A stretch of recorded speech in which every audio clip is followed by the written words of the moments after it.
Good morning to all. இந்த first session முடிஞ்சிருக்கு. ரெண்டாவது செஷனில் ஸ்பெசிஃபிக் ரிலீஃப் ஆக்ட் எடுக்கிறதுக்காக அட்வொகேட் பூவலிங்கம் வந்திருக்காரு. அவர் டிஸ்ட்ரிக் கோர்ட்டில் மற்றும் ஹைகோர்ட்டில் 2005 கடந்த சுமார் 20 ஆண்டுகளாக ப்ராக்டிஸ் பண்ணுறாரு. எம்எல் படிச்சிருக்காரு லேபர்லால். அவர் ஏற்கனவே இதுக்கு முன்னாடி ரெண்டு மூணு நம்ம பார்லேயும் சரி வெளி பார்லேயும் சரி ஜுடிஷியல் எக்ஸாமுக்கு கிளாஸஸ் எடுத்திருக்காரு. இந்த second session specific relief act எடுக்கிறதுக்கு பூவலிங்கம் வந்திருக்காரு. அவரை நம்ம சங்கம் சார்பாக வரவேற்கிறோம். முதலில் இங்கே வந்திருக்கும் நீதியரசர் அவர்களுக்கு எனது வணக்கத்தை தெரிவித்துக் கொள்கிறேன். காலையில் வந்தோன்னே இப்போ ஸ்டூடெண்ட்ஸோடு சேர்ந்து லார்ட்ஷிப்பும் கேட்குறாங்கன்னு எனக்கு அதிர்ச்சியாகி நடுக்க வந்துருச்சு. ஐயோ இப்படி லார்ட்ஷிப் கேட்குறாங்கன்னு என்ன தெரிந்தாலும் நான் ப்ராக்டிஸ் பண்ணாலும் அந்த பதட்டம் இருக்கத்தான் செய்யுது.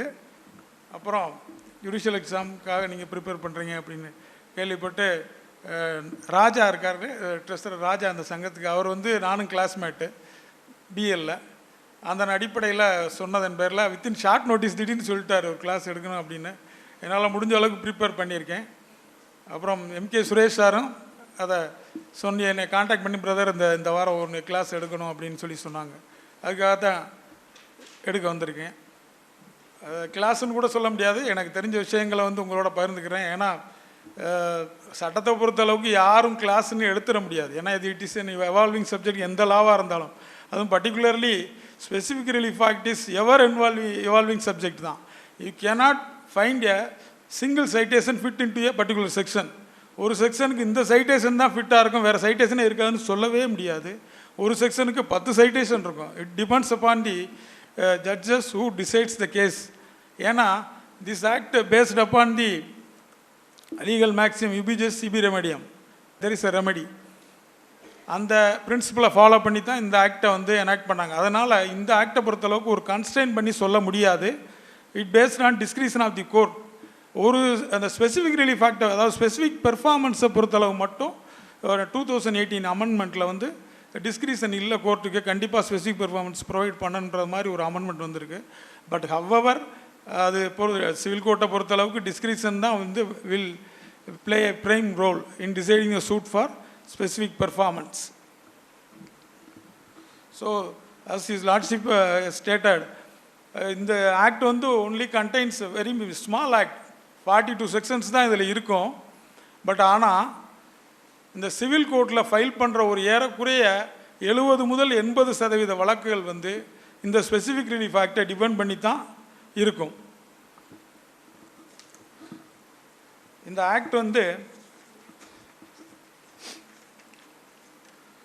இதை நீங்கள் ஜுடிஷியல் எக்ஸாமுக்கு அல்லது இந்த ஏபிபி அந்த மாதிரி எக்ஸாமுக்கு ப்ரிப்பேர் பண்ணையில் of course you have God all the materials. உங்கள்கிட்ட மெட்டீரியல்ஸ் இருக்கும், நீங்கள் படிச்சுக்கலாம். எதுக்காக இந்த மாதிரி கிளாஸஸ் எடுக்கிறது அப்படின்னா ஒரு சின்ன ஐடியா எப்படி படிக்கிறது அப்படிங்கிறதுக்காக தான். அப்ரோச் ஈஸியாக பண்ணிடலாம் நீங்கள் ஒரு ஐடியா கேட்டு பண்ணிட்டீங்கன்னா. ஏன்னா இதில் ஒரே மாதிரி பல செக்ஷன்ஸ் வரும், சின்ன சின்ன டிஃப்ரென்ஸ் தான் இருக்கும். அதை புரிஞ்சுக்கிட்டிங்கன்னா ஈஸியாக நீங்கள் படிச்சிடலாம். திஸ் ஆக்ட் ஃபர்ஸ்ட் கண்டைன்ஸ், இதை 3 பகுதிகளாக பிரிச்சிருக்காங்க, 3 பார்ட்ஸ். 8 சாப்டர்ஸ் இருக்குது, 42 செக்ஷன்ஸ், 42 பிரிவுகள் இருக்கு. இது முதல்ல இந்தியன் கான்ட்ராக்ட் ஆக்டினுடைய பகுதியாகத்தான் இருந்தது. Specific relief act was forming part of Indian contract act. அதில் பகுதியாக இருந்தது. அப்புறம் 1963 செப்பரேட்டாக எனாக்ட் பண்ணிட்டாங்க ஸ்பெசிஃபிக் ரிலீஃப் ஆக்ட்னு. It provide certain specific relief. இந்த ஆக்டில் எல்லா நிவாரணமும் வழங்கப்படுமா, குறித்த வகை நிவாரணம்லாம் இல்லை, செர்டன் ஸ்பெசிஃபிக் ரிலீஃப் வழங்க முடியும் அப்படிங்கிறது தான் இந்த ஆக்டு. இதில் என்னென்ன ரெமெடி வழங்கப்படுது அப்படின்னா, நான் ஏன் அந்த suit 80% or 90% of the suit based under this act file பண்ணுறாங்க அப்படின்னு சொன்னோன்னா, இதில் வழங்கப்படுற ரெமெடிகளை வச்சு தான் நம்ம சிவில் சூட்டே நிறைய ஃபைல் பண்ணுறோம். ஃபஸ்ட்டு இதில் வழங்கப்படுற ரெமெடி என்னென்னா recovery of possession.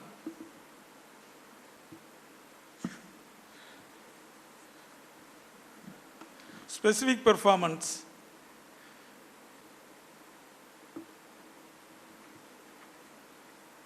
rectification of instruments, cancellation of instruments, recession of contract, declaratory relief, that is declaratory relief. Final one is injunction. If you see all these remedies, நீங்கள் file பண்ணுற எல்லா சூட்டுமே வந்து பார்த்தீங்கன்னா இதில் ஏதாவது ஒன்றில் வந்துடும். நீங்கள் பெர்மனெண்ட் இன்ஜெக்ஷன் ஃபைல் பண்ணுறீங்களா, இந்த ஆக்டின் கீழே தான் நீங்கள் ஃபைல் பண்ண முடியும். ஸ்பெசிஃபிக் பெர்ஃபார்மன்ஸ் சூட் ஃபைல் பண்ணுறீங்களா, அதுவும் இந்த ஆக்டின் கீழே தான் ஃபைல் பண்ண முடியும். இப்போ ஒரு இன்ஸ்ட்ருமெண்ட்டை வந்து திருத்தி தர சொல்லி கேஸ் போடுறீங்களா, அதுவும் இந்த ஆக்டின் கீழே தான் ஃபைல் பண்ண முடியும். அதனால தான் இது வந்து it is a very important act as far as practice is concerned as well as for examination is concerned. கண்டிப்பாக வந்து நீங்கள் சிவில் ஜட்ஜ் எக்ஸாமில் பர்டிகுலர்லாம் இது இந்த 42 செக்ஷனில் வந்து எப்படி ஒரு 3-4 கேள்வி ஈஸியாக நீங்கள் வந்து ஆன்சர் பண்ணிடலாம்.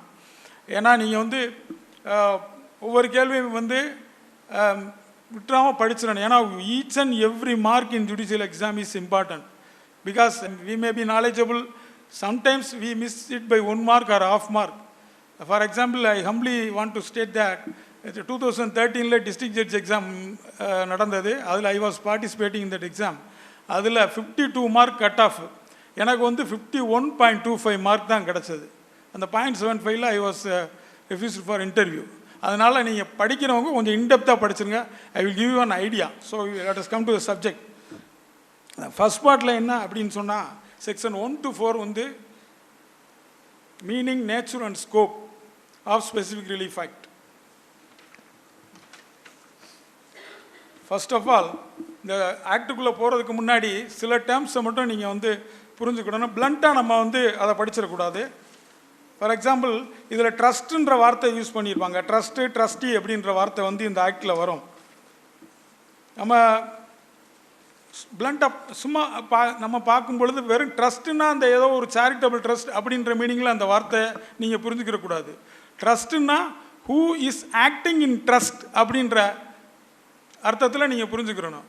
ஃபார் எக்ஸாம்பிள் இப்போ நான் என்னுடைய ஒரு தங்கப்பேனான்னு வச்சுங்க, தங்கப்பேனாவை என்னுடைய நண்பர்கிட்ட கொடுக்குறேன் அப்படின்னு சொன்னால் இந்த ஆக்ட் படி அந்த நண்பர் ஒரு பாதுகாப்புக்காக கொடுத்துருக்கேன் அப்படின்னு சொன்னால் அவர் கையில் அந்த பேனாவை வச்சுருந்தாருன்னா அவர் he is also called as trustee.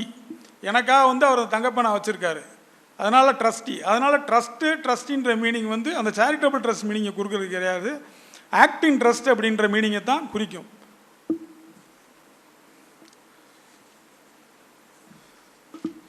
அதே மாதிரி ஸ்பெசிஃபிக் ரிலீஃபை பொறுத்தளவுக்கு அனைவருக்குமே அந்த ஒரு என்னென்னா வந்து இப்போ ஸ்பெசிஃபிக் பெர்ஃபார்மன்ஸ் சூட் ஒருத்தர் போடுறாரு, என்னுடைய சேல் அக்ரிமெண்ட்டை வந்து அவர் நிறைவேற்றி கொடுக்கணும், சேல் டீட் எக்ஸிக்யூட் பண்ணி கொடுக்கணும்னு நம்ம சூட் போட்டால் நிறைய பேருடைய தாட் என்னென்னா அந்த யார் ஒப்பந்தம் போட்டுக்கிறார், அதாவது யார் அந்த ப்ராப்பர்ட்டியை வாங்குறாரோ அவர் மட்டும்தான் அந்த சூட் ஃபைல் பண்ண முடியும் போல் அப்படின்ற எண்ணம் தான் நிறையா பேருக்கு அப்படி பார்க்கையில் தெரியும்.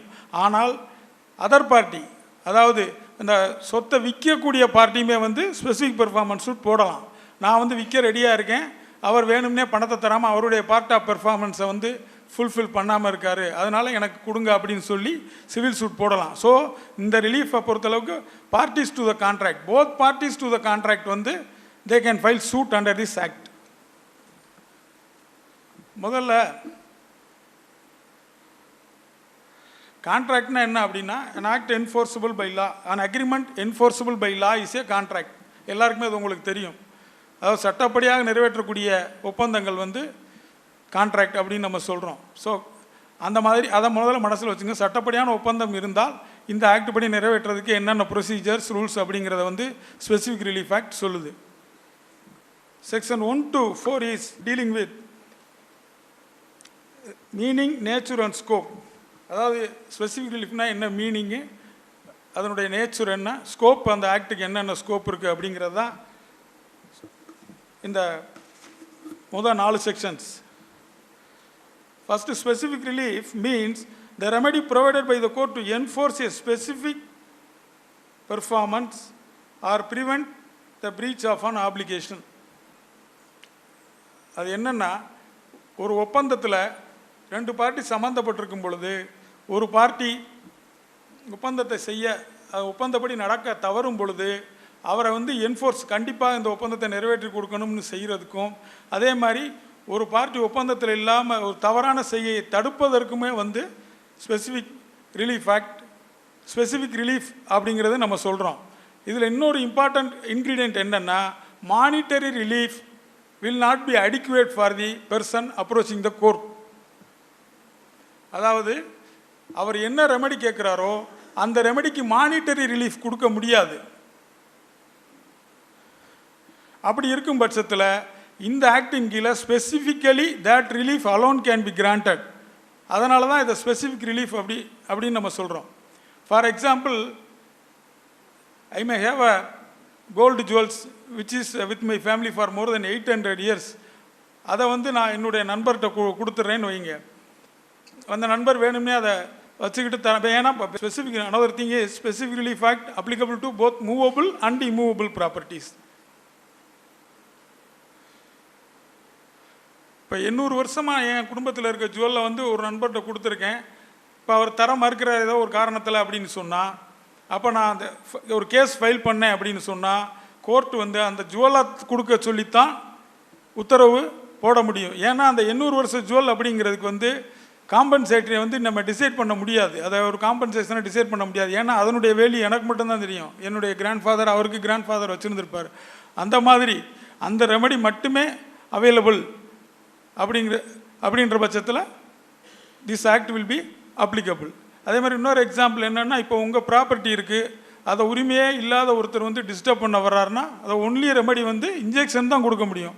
இல்லை டிஸ்டர்ப் பண்ணிட்டு போகிறாரு, உங்களுக்கு காம்பன்சேஷன் வாங்கிங்க அப்படின்னு சொல்லி கொடுக்க முடியாது. So these are all the examples. Only the specific relief alone can be granted. அடுத்து நேச்சர் ஆஃப் தி ஆக்ட் அப்படி என்னன்னா, திஸ் ஆக்ட் வந்து will be applicable only to civil cases.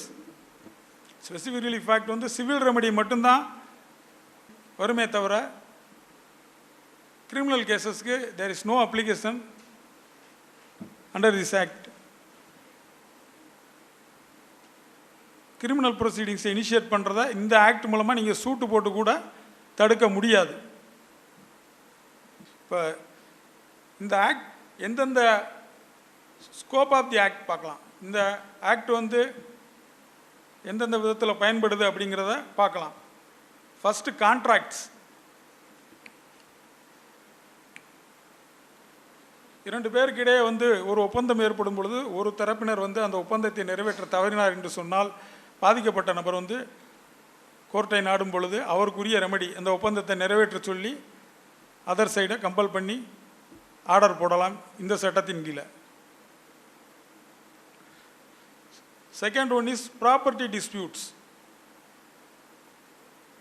ஒரு நபருக்கு ஒரு சொத்தின் மீது உள்ள உரிமையோ அல்லது பொசஷனோ, அதாவது சுவாதீனம்னு சொல்லுவோம் தமிழில், சுவாதீனத்திற்கோ பாதிப்பு ஏற்படும் பொழுது இந்த ஆக்டின் கீழே ரெமெடி வழங்கப்படும்.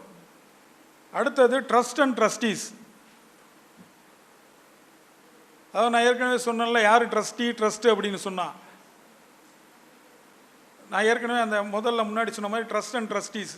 ஒரு என்னுடைய பொருளை, இப்போ என்னுடைய மூவபிள் ப்ராப்பர்ட்டியோ அல்லது இம்மூவபிள் ப்ராப்பர்ட்டியோ இன்னொருத்தர் நம்பிக்கையின் அடிப்படையில் நான் ஒப்படைச்சிருக்கேன், இப்போ ஒரு வருஷம் நீ பார்த்துக்கிட்டு நான் வெளியூருக்கு போயிட்டு வந்துடுறேன் அப்படின்னு சொல்லி ஒருத்தர்கிட்ட கொடுத்துட்டு ஒரு வருஷம் கழித்து வந்தோன்னே அந்த நபர் என்கிட்ட கொடுக்க மறுத்துட்டார்னு வைங்க, I can file suit under this law for recovery of possession. அதனால் ப்ராப்பர்ட்டிஸை பொறுத்தளவுக்கும் ட்ரஸ்ட் அண்ட் ட்ரஸ்டீஸை பொறுத்தளவுக்கு இந்த ஆக்ட் அப்ளிகபிள் ஆகும். டார்ஷியஸ் ஆக்ட், டார்ட்டுப்படி டார்ஷியஸ் ஆக்ட், அதாவது டார்ட்டு தீங்கு நடக்குதுன்னு வைங்க, ஏதாவது டேமேஜஸ்ஸு நம்ம ப்ராப்பர்ட்டிக்கு யாராவது டேமேஜ் பண்ணிட்டாங்க அப்படின்னு சொன்னால் அதையுமே வந்து இந்த ஆக்டின் கீழே நம்ம வந்து கிளைம் பண்ணிக்கலாம். அதே மாதிரி இன்டலெக்சுவல் ப்ராப்பர்ட்டி ரைட்ஸ்.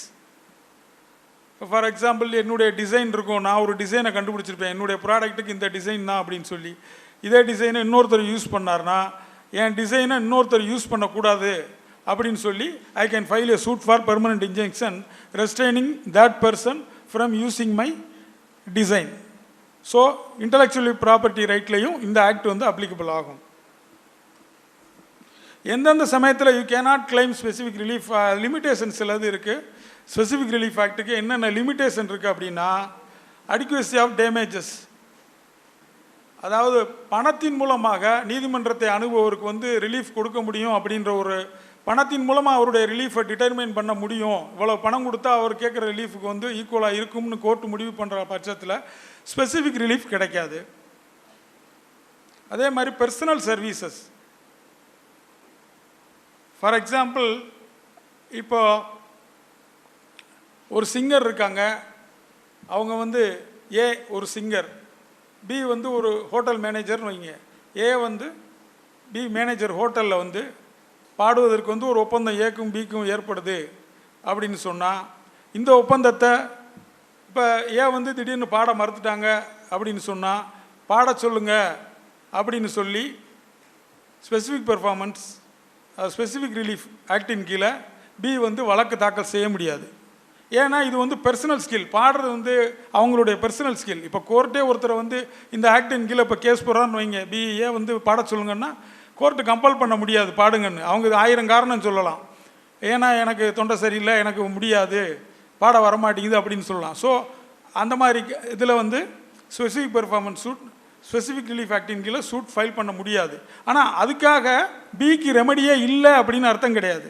அவர் வேறு ரெமடி பார்த்துக்கிடலாம். ஸ்பெசிஃபிக் ரிலீஃப் ஆக்டில் ரெமடி இல்லையே தவிர வேறு ரெமடி அவர் சீக் பண்ணிக்கலாம். இதனால் எனக்கு டேமேஜ் இருக்குது, காம்பன்சேஷன் கொடுக்கணும் அப்படின்னு சொல்லி ஏன் மேலே காம்பன்சேஷனுக்கு அந்த மாதிரி கேஸ் ஃபைல் பண்ணிக்கிடலாம். இந்த ஆக்டின் கீழே ரிலீஃப் கிடையாது. அடுத்து continuous supervision of the court is required. When continuous supervision of the court is required, specific relief will not be granted. இது திருப்பி செக்ஷன்லேயும் வரும், பட் இப்போ நீங்கள் இது பண்ணிக்கோங்க. இப்போ தொடர்ந்து ஒரு ரிலீஃபை வந்து கோர்ட்டு மேற்பார்வை பண்ணணும் அப்படின்ற பட்சத்தில் இந்த ஸ்பெசிஃபிக் ரிலீஃபில் கொடுக்க மாட்டாங்க எந்த ரெமடியும். அதே சேம் எக்ஸாம்பிளே எடுத்துக்கலாம். இப்போ ஒரு மாதம் ஒருத்தங்க அந்த ஒரு தியேட்டரில் பாடணும் அப்படின்னு சொன்னால் ஒரு மாதம் கோர்ட்டு வந்து வாட்ச் பண்ணிக்கிட்டு இருக்க முடியாது.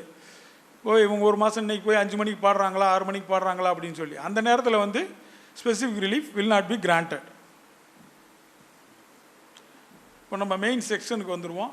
Section 5 to 8 deals with recovery of possession. Section 5 and 6 deals with recovery of immovable properties. 7 and 8 deals with recovery of movable properties.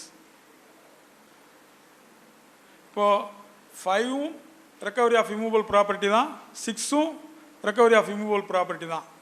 இதில் வந்து உங்களுக்கு கன்ஃபியூஷன் வரும், ரெண்டுமே recovery of இம்மூவபிள் ப்ராப்பர்ட்டின்னு இருக்கே, எதுக்காக 2 செக்ஷன் இம்மூவபிள் ப்ராப்பர்ட்டியை பற்றி தானே சொல்லுது அப்படிங்கிறது 5 and 6. இது வந்து examination point of view as well as நீங்கள் இன்டர்வியூக்கு போனாலுமே கூட இது சம்மந்தமாக கொஸ்டின் கேட்குறதுக்கு நிறைய வாய்ப்புகள் இருக்குது. 5க்கும் 6க்கும் என்ன வித்தியாசம் அப்படின்னு சொல்லி ஸ்பெசிஃபிக் ரிலீஃப் ஆக்டில் செக்ஷன் 5மே வந்து ஒரு சொத்து மேலே உரிமை இருக்குது, அந்த உரிமையிலிருந்து அன்லாஃபுல்லாக டிஸ்போசஸ் பண்ணப்பட்டார் இல்லை இன்னொருத்தர் அன்லாஃபுல்லாக என்க்ரோச் பண்ணிட்டார்னா பாதிக்கப்பட்ட நபர் வந்து செக்ஷன் 5 கீழே ஸ்பெசிஃபிக் ரிலீஃப் ஆக்டில் ரெக்கவரி ஆஃப் பொசஷன் ஃபைல் பண்ணலாம். இங்கே வந்து இந்த கேஸில் வந்து அந்த மாதிரி செக்ஷன் 5ல் அந்த மாதிரி கேஸ் ஃபைல் பண்ணுறவருக்கு அந்த ப்ராப்பர்ட்டியில் டைட்டில் இருக்கணும். Title is important difference between 5 and 6. இந்த செக்ஷன் 5 கீழே நீங்கள் தாக்கல் செய்யணும்னா உங்களுக்கு title over the property is an important thing. இப்போ ஃபார் எக்ஸாம்பிள் என்னுடைய நிலம் இருக்குது, நான் வெளியூருக்கு போயிட்டேன், ஒரு பிரச்சனை காரணமாக வெளியூருக்கு போயிட்டேன்னா அதில் உரிமை இல்லாத இன்னொருத்தர் வந்து அதை ஆக்கிரமித்து வச்சுக்கிட்டாருன்னா within 12 years from the date of knowledge of such unlawful occupation, அதாவது 12 வருடங்களுக்குள்ள the limitation for filing the suit is 12 years under section 65 of limitation act. 12 வருடத்துக்குள்ளே அந்த நிலம் வந்து எனக்கு பாத்தியப்பட்டது, அதில் அவர் அன்லாஃபுல்லாக இருக்கார், அதனால் அதனுடைய பொசஷனை எனக்கு கொடுங்க அப்படின்னு சொல்லி I can file a suit under section 5 of specific relief act. இப்போ செக்ஷன் 6க்கு வரேன். செக்ஷன் 6மே வந்து ரெக்கவரி ஆஃப் பொசஷனை பற்றி தான் சொல்லுது. Section 6 also deals with unlawful dispossession without the consent of the person who is in possession of the property. இந்த செக்ஷனை பொறுத்தளவுக்கு title is not important, title is not necessary. In fact இந்த செக்ஷனை பொறுத்தளவுக்கு வழக்கு தொடுக்கிறவருக்கு அந்த சொத்தின் மேலே எந்த விதமான உரிமை டைட்டில் இருக்கணும் அப்படின்ற தேவை கிடையாது. இதுக்கு ஒரு நல்ல எக்ஸாம்பிள் என்னன்னா, tenant. A is a tenant under B. பியினுடைய ப்ராப்பர்ட்டியில் ஏ டெனண்ட்டாக இருக்கார் அப்படின்னு சொல்லி வச்சுக்கிடுவோம். இப்போ ஏவை வந்து பி காலி பண்ணணும்னா சட்டப்படி சூட்டு போட்டோ அல்லது ஆர்சிஓபி ஃபைல் பண்ணியோ அந்த மாதிரி தான் காலி பண்ண முடியும். அந்த மாதிரி இல்லாமல் திடீர்னு ஒரு அன்லாஃபுல்லாக ஆட்களை வச்சு அவரை காலி பண்ணி வீட்டுக்கு பூட்டை போட்டார்னு வைங்களேன், அந்த சமயத்தில் யூ கேன் அந்த tenant file a suit under section 6. இந்த சூட்டை வந்து டெனண்ட்டு ஓனருக்கு எதிராக கூட ஃபைல் பண்ண முடியும். அதாவது அந்த ப்ராப்பர்ட்டியில் ரைட் இருக்கவங்களுக்கு எதிராகவே கூடவே இந்த வழக்கை ஃபைல் பண்ண முடியும். இந்த செக்ஷனை பொறுத்தளவுக்கு பொசஷன் தான் இம்பார்ட்டன்ட். இதில் ஏதாவது டவுட் இருக்கா? அந்த பொசஷன் தான் இம்பார்ட்டண்ட்டு. அதில் வந்து டைட்டில் வித் பொசஷன், இங்கே வந்து பொசஷன் மட்டும் இருந்தாலே போதும். எதுவும் டவுட் இருந்தால் சொல்லிடுங்க. பொசஷன் ஏன் இம்பார்ட்டன்ட் அப்படின்னா, இந்த பர்டிகுலர் செக்ஷன் எதுக்காக கொண்டு வரப்பட்டது அப்படின்னா, இந்த டெனண்ட்டு இந்த மாதிரி ஆளுகளை வந்து திடீர்னு அன்லாஃபுல்லாக டிஸ்போசஸ் பண்ணிடுவாங்க அப்படின்னு தான் இந்த செக்ஷனை கொண்டு வந்திருக்காங்க. இந்த செக்ஷன் படி நீங்கள் வழக்கு தாக்கல் செய்யணும் அப்படின்னா within 6 months from the date of dispossession you must file. இந்த 6 months லிமிட்டேஷன் கொஞ்சம் குறிச்சிக்குங்க. இது வந்து அடிக்கடி கேட்குற கேள்வி ஜுடிஷியல் எக்ஸாமில். அதாவது பிரிவு 6 in specific relief act under section 6 வந்து what is the limitation for filing a suit under section 6 of the specific relief act அப்படின்ற கேள்வி அடிக்கடி ஜுடிஷியல் எக்ஸாமில் கேட்கக்கூடிய கேள்வி. வித்தின் 6 monthsக்குள்ளே நீங்கள் அந்த சூட்டை ஃபைல் பண்ணியிருக்கணும். இந்த சூட்டுக்கு அந்த சூட்டுக்கு என்ன சார் பெனிஃபிட்டு? ரெண்டும் ஒரே மாதிரி தானே இருக்கும். அந்த செக்ஷன் 5லையுமே கூட ஃபைல் பண்ணலாமே அப்படின்னு நீங்கள் கேட்கலாம்.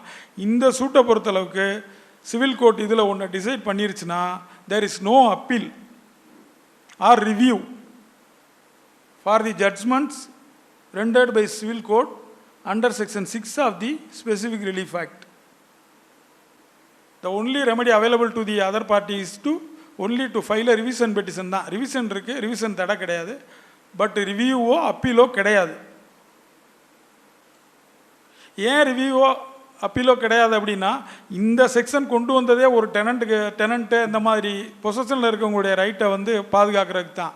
இப்போ ஒரு டெனண்ட்டு கேஸ் போட்டு ஆர்டர் கிடைக்குதுன்னா, இப்போ அதர் பார்ட்டி அப்பீல் போகிறாருன்னு வைங்களேன், அது ஒரு 4 வருஷம் இருக்கும். அப்போ டெனண்ட் வந்து வெளியில் இருந்துக்கிட்டே இருக்கணும், அந்த வீட்டை வந்து அனுபவிக்க முடியாத நிலைமை ஏற்படும். அதை கருத்தில் கொண்டு தான் இந்த செக்ஷனில் வழங்கப்படுற தீர்ப்புகளுக்கு அப்பீலோ ரிவ்யூவோ கிடையாதுன்னு சொல்லி டிசைட் பண்ணியிருக்காங்க. அடுத்து section 7 and 8 deals with recovery of movable ப்ராப்பர்ட்டின்னு சொல்லியிருக்கேன். அதுவும் இப்படி தான். மூவபிள் ப்ராப்பர்ட்டி, என்னுடைய மூவபிள் ப்ராப்பர்ட்டி இன்னொருத்தட்ட இருக்குது, நம்பிக்கையின் அடிப்படையில் கொடுத்துருக்கேன், அதில் வேறு வகையில் இருக்குது, அதில் எனக்கு உரிமை இருக்குன்னா I can file a suit for recovery of such movable property under civil procedure code. Civil procedure code தான் எல்லாத்துக்கும் அப்ளை ஆகும். நான் ஒரு சூட் ஃபைல் பண்ணலாம். இதில் ஒரு சின்ன எக்ஸாம்பிள் என்னென்னா, ஏ இருக்கார், A handed over is jewel to B for safe கஸ்டடின்னு வைங்க. அந்த பீட்டிருந்து இன்னொருத்தர் அதை எடுத்துகிட்டு போயிட்டார், அவர் ஃப்ரெண்டு எடுத்துகிட்டு போயிட்டார் அப்படின்னா, இப்போ சி எடுத்துகிட்டு போயிட்டார் அப்படின்னா சி மேலே பியும் கேஸ் போடலாம், நானும் கேஸ் போடலாம். அதாவது நானும் ஓனர் ஆஃப் தி ப்ராப்பர்ட்டி, அந்த மூவபிள் ப்ராப்பர்ட்டின்ற முறையில் நானும் சி மேலே கேஸ் போடலாம். என்னுடைய ஏஜெண்ட், அதாவது என்னுடைய ட்ரஸ்டிங்கிற முறையில் பியும் கேஸ் ஃபைல் பண்ணலாம். அதுதான் இந்த செக்ஷன் 7 and 8. அடுத்தது வந்து section 9 of specific relief act என்ன சொல்லுதுன்னா, defences available to the defendant under this act. என்னென்னலாம் டிஃபென்ஸ் எடுக்கலாம், டிஃபெண்டன்ஸு பிரதிவாதிகள் என்னென்னலாம் டிஃபென்ஸ் எடுக்கலாம் அப்படின்னு சொன்னால்,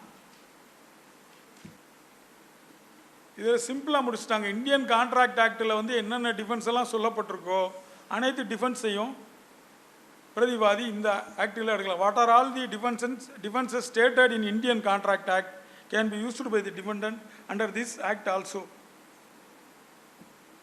இதில் என்ன டிஃபென்ஸு அப்படின்னா, ஃபார் எக்ஸாம்பிள் வந்து ஃப்ராடாக வந்து இப்போ நானும் ஏவும் பியும் ஒரு அக்ரிமெண்ட் போட்டுக்கிறாங்க, பி வந்து அதில் ஃப்ராடு பண்ணிட்டாருன்னா இந்த அக்ரிமெண்ட் பி ஃப்ராட் பண்ணி ஏட்டேருந்து அக்ரிமெண்ட் எழுதி வாங்கியிருக்காரு அப்படின்னா பி சூட்டு ஃபைல் பண்ணுறாருன்னு வைங்க, இந்த அக்ரிமெண்ட்டை நிறைவேற்ற சொல்லி. ஏ வந்து என்னை ஃப்ராடு பண்ணி வாங்கிட்டாரு இந்த அக்ரிமெண்ட்டு, அதனால் இந்த அக்ரிமெண்ட்டு செல்லாது அப்படின்னு சொல்லி டிஃபென்ஸை எடுக்கலாம். இதில் மெஜாரிட்டி ஆஃப் இந்த இந்த செக்ஷனை பொறுத்தளவுக்கு என்னென்னா, நீங்கள் அடிக்கடி ஃபைன் பண்ணுற ஒரு கேஸ் என்னவாக இருக்கும்னா ஸ்பெசிஃபிக் பெர்ஃபார்மன்ஸ் சூட்டாக தான் இருக்கும். இந்த கிரய ஒப்பந்தத்துக்கு அது உண்மையோ பொய்யோ நாங்கள் எடுக்கிற டிஃபென்ஸ் என்னவாக இருக்கும்னா, கிரய ஒப்பந்தம் வந்து நான் வந்து கிரய ஒப்பந்தம் என்டர் பண்ணணுன்ற இன்டென்ஷனோட கிரய ஒப்பந்தம் போட்டுக்கிடலை, கடன் 5 லட்சம் கடன் வாங்கியிருந்தேன், அதுக்கு பதிலாக கிரய ஒப்பந்தத்தை எழுதி வாங்கிட்டாரு அப்படின்னு சொல்லி தான் நம்ம டிஃபென்ஸ் எடுப்போம். ஸோ அதை நம்ம if you are able to prove such டிஃபென்ஸ்னா அந்த suit dismiss. So that is an example. அடுத்த செக்ஷன் 10 வந்து ஸ்பெசிஃபிக் பெர்ஃபார்மன்ஸை பற்றி சொல்லுது. Specific performance of contract. இந்த ஸ்பெசிஃபிக் பெர்ஃபார்மன்ஸ் எந்த அடிப்படையில் வழங்கப்படும் அப்படின்னா section 11 subclause 2, section 14 and section 16 இதோட கம்பைன் பண்ணி தான் செக்ஷன் 10ல் ஸ்பெசிஃபிக் ரிலீஃப் வழங்கப்படும். Section 11 subclause 2, section 14 and 16 of specific relief act combined with section 10 தான் வந்து ஸ்பெசிஃபிக் ரிலீஃப் வழங்கப்படும். அது எப்போ இந்த ஆக்டின் கீழே நம்ம கோர்ட்டை அப்ரோச் பண்ணுறோம்னா when there is a breach of contract. ஒரு கான்ட்ராக்டை ஒரு நபர் பிரீச் பண்ணும் பொழுது பாதிக்கப்பட்ட நபர் வந்து can approach the court seeking specific performance to direct the defendant to act as per the contract. அப்படிங்கிறது தான் ஸ்பெசிஃபிக் பெர்ஃபார்மன்ஸ் சூட் நம்ம ஃபைல் பண்ணுறோம். செக்ஷன் 11 வந்து ட்ரஸ்டின் அடிப்படையில் ஏற்படுற கான்ட்ராக்ட். செக்ஷன் 11 ட்ரஸ்டின் அடிப்படையில் ஏற்படுற contract. For example, A appointed B as his trustee or agent in respect of a immovable property. So B enters into a contract with C for the sale of immovable property. அந்த நேரத்தில் C வந்து BA ஒரு ஏவனுடைய agent பின்னு சொல்லி B மேலே டைரெக்டாக case file பண்ணலாம். இந்த மாதிரி ஏஜென்ட்டு ஏ பி வந்து ஏவனுடைய ஏஜென்ட்டு ஏவுக்காக பி வந்து என்னோட கான்ட்ராக்ட் ஏற்படுத்திக்கிட்டாரு ப்ராப்பர்ட்டியை விற்கிறதுக்கு, இப்போ விற்க மாட்டுறாரு, அதனால் எக்ஸிக்யூட் பண்ணி கொடுக்க சொல்லுங்கள் சேல் டீடை, மீதி பணத்தை வாங்கிக்கிட்டு அப்படின்னு சொல்லி he can file a suit for specific performance. இதில் இருக்க ஒரே லிமிட்டேஷன் என்ன அப்படின்னா, இப்போ agent has acted exceeding his powers. அந்த ஏஜென்ட்டோ அல்லது ட்ரஸ்டியோ அவங்களுடைய பவரை மீறி செயல்பட்டிருந்தா அப்போ வந்து ஸ்பெசிஃபிக் பெர்ஃபார்மன்ஸ் கேட்க முடியாது. இப்போ ஏ வந்து பிஏ வந்து in respect of immovable property appoint as ஏஜென்ட்னு வைங்க. அதுக்கு என்ன ஒரு லிமிட்டேஷன் கொடுக்குறாருன்னா, இந்த ப்ராப்பர்ட்டி நீ வந்து எனக்கு 1 கோடிக்கு விற்று கொடுக்கணும் அப்படின்னு சொல்லி அப்பாயிண்ட் பண்ணுறாரு ஏஜென்ட்டாக. இப்போ ஏஜென்ட் வந்து அதை வந்து 80 லட்சத்துக்கு 70 லட்சத்துக்கோ ஒரு இன்னொருத்தட்ட விற்கிறதுக்கு அக்ரிமெண்ட் போட்டால் அந்த அக்ரிமெண்ட் பிரின்சிபலை கட்டுப்படுத்தாது. அந்த நேரத்தில் ஸ்பெசிஃபிக் பெர்ஃபார்மன்ஸ் கேட்க முடியாது. 70 லட்ச ரூபாய்க்கு விற்கிறதுக்கு என்னோட ஒப்பந்தம் ஏற்படுத்தியிருக்காங்க, இந்த ஏஜென்ட் ஏற்படுத்தியிருக்காரு, அதனால் எனக்கு எக்ஸிக்யூட் பண்ணி கொடுக்கணும் சேல் டீட் அப்படின்னு கேட்க முடியாது ஸ்பெசிஃபிக் பெர்ஃபார்மன்ஸ். அதாவது ஏஜென்ட் வந்து அவருடைய பவருக்கு உட்பட்டு செயல்பட்டிருந்தால் the other party to the contract can file suit. Agent வந்து அவருடைய பவரை மீறி செயல்பட்டிருந்தார்னா இந்த சட்டத்தின் கீழே ஸ்பெசிஃபிக் பெர்ஃபார்மன்ஸ் கேட்க முடியாது. அடுத்து செக்ஷன் 12 என்ன சொல்லுது அப்படின்னா, part performance of the contract. ஒரு ஒப்பந்தத்தினுடைய பகுதியை வந்து நிறைவேற்ற சொல்லி, நார்மலாக வந்து இந்த ஆக்டின் கீழே வந்து ஒரு ஒப்பந்தம்னா முழுமையாக நிறைவேற்ற சொல்லித்தான் நம்ம கேட்போம். கோர்ட் வந்து ஒப்பந்தத்தை பகுதியாக நிறைவேற்ற சொல்லலாமான்னா சர்டன் சர்க்கம்ஸ்டான்சஸில் கோர்ட் சொல்லலாம். அதனால தான் நான் ஏற்கனவே சொன்னேன், இது வந்து கான்க்ரீட் செக்ஷனே இருக்காது. முதல்ல இல்லைன்னு சொல்லியிருப்பாங்க, அப்புறம் சில நேரத்தில் செய்யலாம் அப்படின்னு சொல்லியிருப்பாங்க. நீங்கள் கொஞ்சம் படிச்சிருங்க. இதில் செக்ஷன் 12 வந்து என்னென்னா, இப்போ ஒரு கான்ட்ராக்ட் இருக்குது. ஃபார் எக்ஸாம்பிள், இப்போ ஒருத்தர் ஏ பிக்கு ஒரு 100 சென்ட் நிலத்தை 1 லட்சம் ரூபாய்க்கு விற்கிறதுக்கு வந்து ஒப்புக்கிறாரு. பியுமே வந்து அதன் அடிப்படையில் ஒரு 50,000 ரூபா அட்வான்ஸ் கொடுத்துட்றாரு. சப்சிக்வெண்ட்டாக அந்த 1 ஏக்கர் நிலத்தில் வந்து ஒரு 10 சென்ட் நிலம் வந்து ஏதோ காரணங்களால் ஏட்ட வந்து இல்லாமல் போயிடுது. ஏதோ இப்போ இந்த ஊருணி ஓரங்களாக இருக்க நிலங்கள்லாம் வந்து பார்த்திங்கன்னா ஊருணி மலையில் ஏதோ அரிச்சுக்கிட்டு போய் அந்த மாதிரி ஆயிடுச்சுன்னு வைங்க. இப்போ 90 சென்ட் தான் அவர் கைவசம் இருக்குது. இந்த சூழ்நிலையில் 2 பேருமே பியுமே வந்து சூட் ஃபைல் பண்ணலாம். 90 சென்ட்டை நான் வாங்கிக்கிறேன், மீதிக்கு வந்து காம்பன்சேஷன் 10 சென்ட்டுக்கு வந்து காம்பன்சேஷன் 90 சென்ட்டுக்குரிய பணத்தை வச்சுக்கிட்டு மீதி 10 சென்ட்டை விற்காததுக்கு எனக்கு காம்பன்சேஷன் கொடுங்க அப்படின்னு சொல்லி பி ஃபைல் பண்ணலாம். அதே மாதிரி ஏவுமே வந்து நான் 90 சென்ட்டை விற்கிறதுக்கு ரெடி, 90 சென்ட்டுக்குரிய பணத்தை அவருக்கு கொடுங்க, அவர் கொடுக்க சொல்லுங்கள், அந்த 10 சென்ட்டுக்கு நான் காம்பன்சேஷன் தந்துடுறேன் அப்படின்னு சொல்லியும் he can file a suit. So இந்த இடத்துல பார்த்தீங்கன்னா பார்ட் பெர்ஃபார்மன்ஸ் பகுதி தான் வந்து ஆர்டர் வழங்கப்பட்டிருக்கு. இந்த சூழ்நிலையில் பண்ணலாம். 1 ஏக்கர் விற்க வேண்டிய இடத்துல இவர்கிட்ட 20 சென்ட் தான் இருக்குது, அதுக்கு வந்து நான் 20 சென்ட்டை விற்க தயார், அவரை பணம் கொடுக்க சொல்லுங்கள் அப்படின்னு சொல்லியோ இல்லை அப்படின்னு சொல்லி அந்த நிலத்தை விற்க போகிறவர் வந்து கேஸ் போட முடியாது. ஏன்னா 80 சென்ட் நிலம் இல்லைன்னா, இப்போ 1 ஏக்கர் நிலத்தில் 80 சென்ட் நிலம் இல்லைன்னா மெஜாரிட்டி ஆஃப் தி போர்ஷன் இல்லை. அந்த நேரத்தில் வந்து 20 சென்ட்டை விற்க தயார் அப்படின்னு சொல்லி இவர் வந்து கேஸ் ஃபைல் பண்ண முடியாது. ஆனால் இந்த செக்ஷனுக்கு எக்ஸப்ஷன் என்னென்னா, அந்த நிலத்தை வாங்க ஒத்துக்கிட்டார் இல்லையா, அவர் வந்து இப்போ எனக்கு 20 சென்ட்டை கொடுத்த கன்சிடரேஷனில் 20 சென்ட்டுக்குரிய கன்சிடரேஷனை மட்டும் வச்சுக்கிட்டு எனக்கு அந்த நிலத்தை குறித்து சேல்டியில் எழுதி கொடுங்க அப்படின்னு சொல்லி கோர்ட்டில் கேட்க முடியும். ஆனால் அதுக்கு என்ன கண்டிஷன்னா, அவர் அந்த பார்ட்டிகிட்ட காம்பன்சேஷன்லாம் கேட்கக்கூடாது. இந்த மாதிரி மீதி 80 சென்ட்டை விற்க அவர் மறுத்ததுனால எனக்கு நட்டம் ஏற்பட்டுருச்சு அப்படின்ற மாதிரி காம்பன்சேஷனை வந்து கேட்க முடியாது. மெஜாரிட்டி பார்ட்டை வந்து எழுதி கொடுக்க முடியலைன்னாலும் 20 சென்ட், இப்போ 1 ஏக்கர் நிலத்தில் 20 சென்ட் நிலத்தை எனக்கு எழுதி கொடுக்குங்கன்னு வாங்குறவர் கேட்கலாம். ஆனால் மீதி 80 சென்ட் நிலத்தை எனக்கு விற்காததுக்கு காம்பன்சேஷன் கேட்க முடியாது.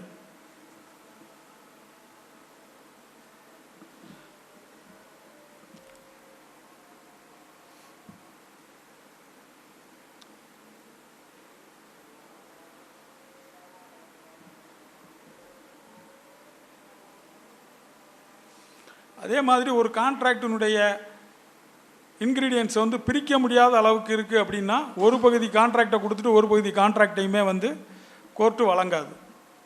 இன்செப்பரபிள், அது ஒரு போர்ஷன் ஆஃப் தி கான்ட்ராக்ட் வந்து இன்னொரு போர்ஷனோட பிரிக்க முடியாது அப்படின்னு சொல்லிட்டு நிலைமை இருக்கையில் அந்த மாதிரி நேரத்துலையுமே வந்து பார்ட் பெர்ஃபார்மன்ஸ் வந்து கொடுக்க முடியாது. ஆனால் பிரிக்கக்கூடிய நிலைமையில் இருக்குது அப்படின்னா அப்போ வந்து ஸ்பெசிஃபிக் பெர்ஃபார்மன்ஸ் ஆர்டர் பண்ணலாம். ஃபார் எக்ஸாம்பிள், இப்போ ஒரு வீடு கட்டுறோம், வீடும் ஃபவுண்டனும் சேர்த்து கட்டுறதுக்கு ஒரு contract A and B enter பண்ணுறாங்கன்னா, வீடை மட்டும் கட்டித்தரதுக்கு ஏ ரெடி, பினால் ஃபவுண்டன் பண்ண முடியலை அப்படின்னு சொன்னால் அது ஒரே கான்ட்ராக்டில் 2 பார்ட்டு தான். பட் வீடு கட்டுறதுக்கு வந்து ஸ்பெசிஃபிக் பெர்ஃபார்மன்ஸ் ஆர்டர் பண்ணலாம், அந்த ஃபவுண்டன் கட்டுறதுக்கு வந்து ஆர்டர் போடாமல் இருக்கலாம்.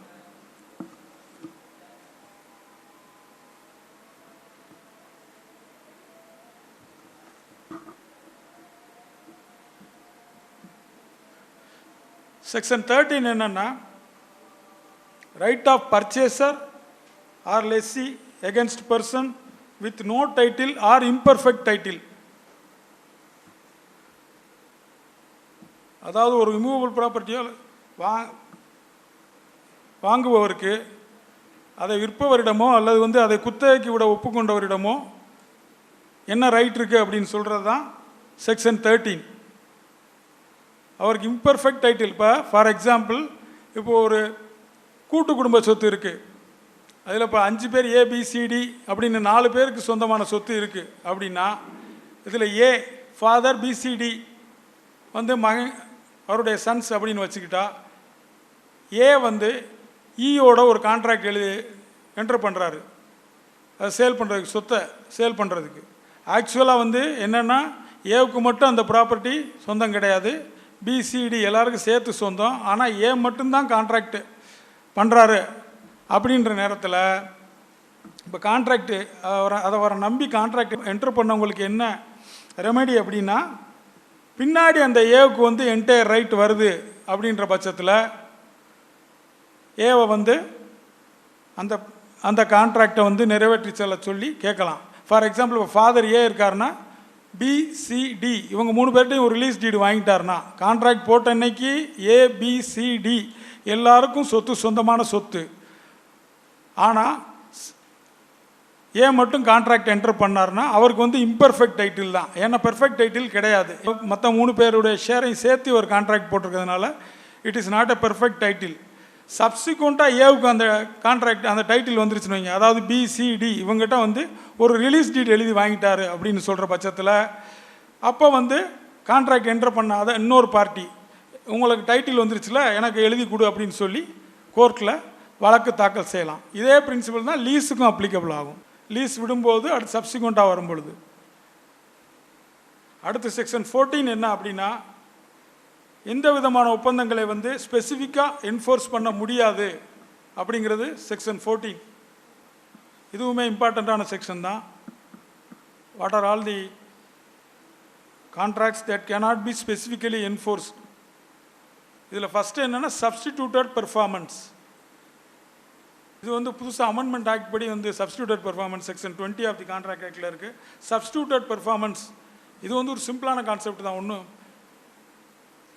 Substituted performance of the contract அப்படின்னா A and B enters into a contract, அதாவது ஏவும் பியும் ஏவுக்கு சொந்தமான ஒரு இப்போது ரெட் கலர் ஹவுஸை விற்கிறதுக்கு ஒப்பந்தம் போட்டுக்கிறாங்க. அப்படின்ற பட்சத்தில் ஏ வந்து பணத்தை வாங்கிக்கிட்டு அந்த ரெட் கலர் ஹவுஸை வந்து சேல்டீட் பண்ணி எழுதி கொடுக்க முடியாது அப்படின்னு சொல்லிட்டார் அப்படின்னு சொன்னால் அவர் அதுக்கு பதிலாக வந்து ஒரு ப்ளூ கலர் ஹவுஸை வந்து தாரேன் அப்படின்னு சொன்னால் அந்த பெர்ஃபார்மன்ஸையுமே வந்து பி ஏற்றுக்கிடலாம். ஆனால் அதுக்குரிய எக்ஸஸ் செலவுகளை ஏகிட்டேருந்து அவர் வாங்கிக்கிடலாம். ஆனால் ஒன்ஸ் அந்த சப்ஸ்டியூட் பெர்ஃபார்மன்ஸ் படி அந்த ப்ளூ கலர் ஹவுஸை வாங்கின பின்னாடி திருப்பி எனக்கு ரெட் கலர் ஹவுஸை வந்து எக்ஸிக்யூட் பண்ணி கொடுக்க சொல்லுங்கள் சேல் டீட் அப்படின்னு சொல்லி அவர் கிளைம் பண்ண முடியாது. That is called as substituted performance.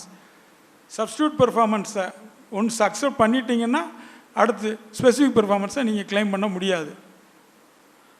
அதே எக்ஸாம்பிளில் வந்து அவர்கிட்ட இல்லாமல் இப்போ ஃபார் எக்ஸாம்பிள் ஏ வந்து அவருடைய ஒரு மாடல் காரை வந்து பிக்கு விற்கிறதுக்கு ஒத்துக்கிட்டு சப்சிக்வெண்ட்டாக பணத்தை வாங்கிட்டு பிக்கு அந்த காரை விற்க மறுக்கிறாரு அப்படின்னு சொன்னால் பி வந்து அதே மாதிரியான காரை தேர்ட் பார்ட்டிக்கிட்ட கூட நான் வாங்கிக்கிடலாம். தேர்ட் பார்ட்டிகிட்ட வாங்கிக்கிட்டு அதற்கான காஸ்ட்டு மற்ற எக்ஸஸ் செலவுகளை வந்து நான் வந்து ஏட்டை வந்து ரெக்கவர் பண்ணிக்கிடலாம்.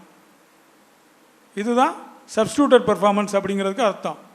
நான் ஓனாகவும் அந்த இதை வேறவர்கிட்ட வாங்கிக்கலாம், இல்லை அவர்கிட்டயே வேறு பெர்ஃபார்மன்ஸும் வாங்கிக்கிடலாம். That is called as substituted performance.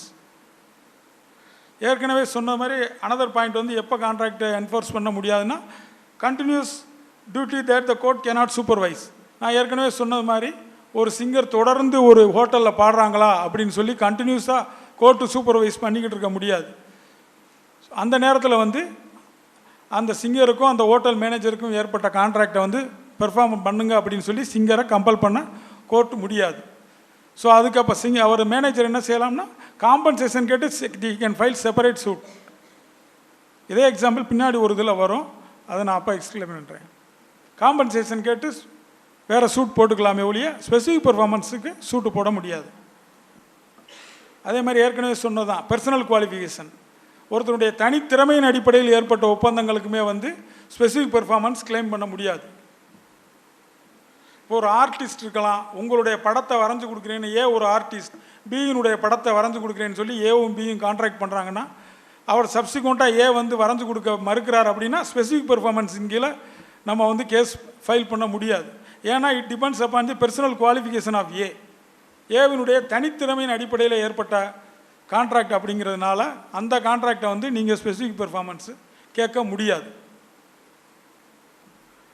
அடுத்த எக்ஸாம்ஷன் என்ன எதுக்கு கொடுக்க முடியாது அப்படின்னா if the contract is in its nature determinable. அதாவது இது ஒன்றும் இந்த வேர்டு பார்க்குறதுக்கு ஒரு புரியாத மாதிரி இருக்கும். இதுக்கு ஒரு சிம்பிளான எக்ஸாம்பிள் என்னென்னா, இப்போ X and Y enters into a contract.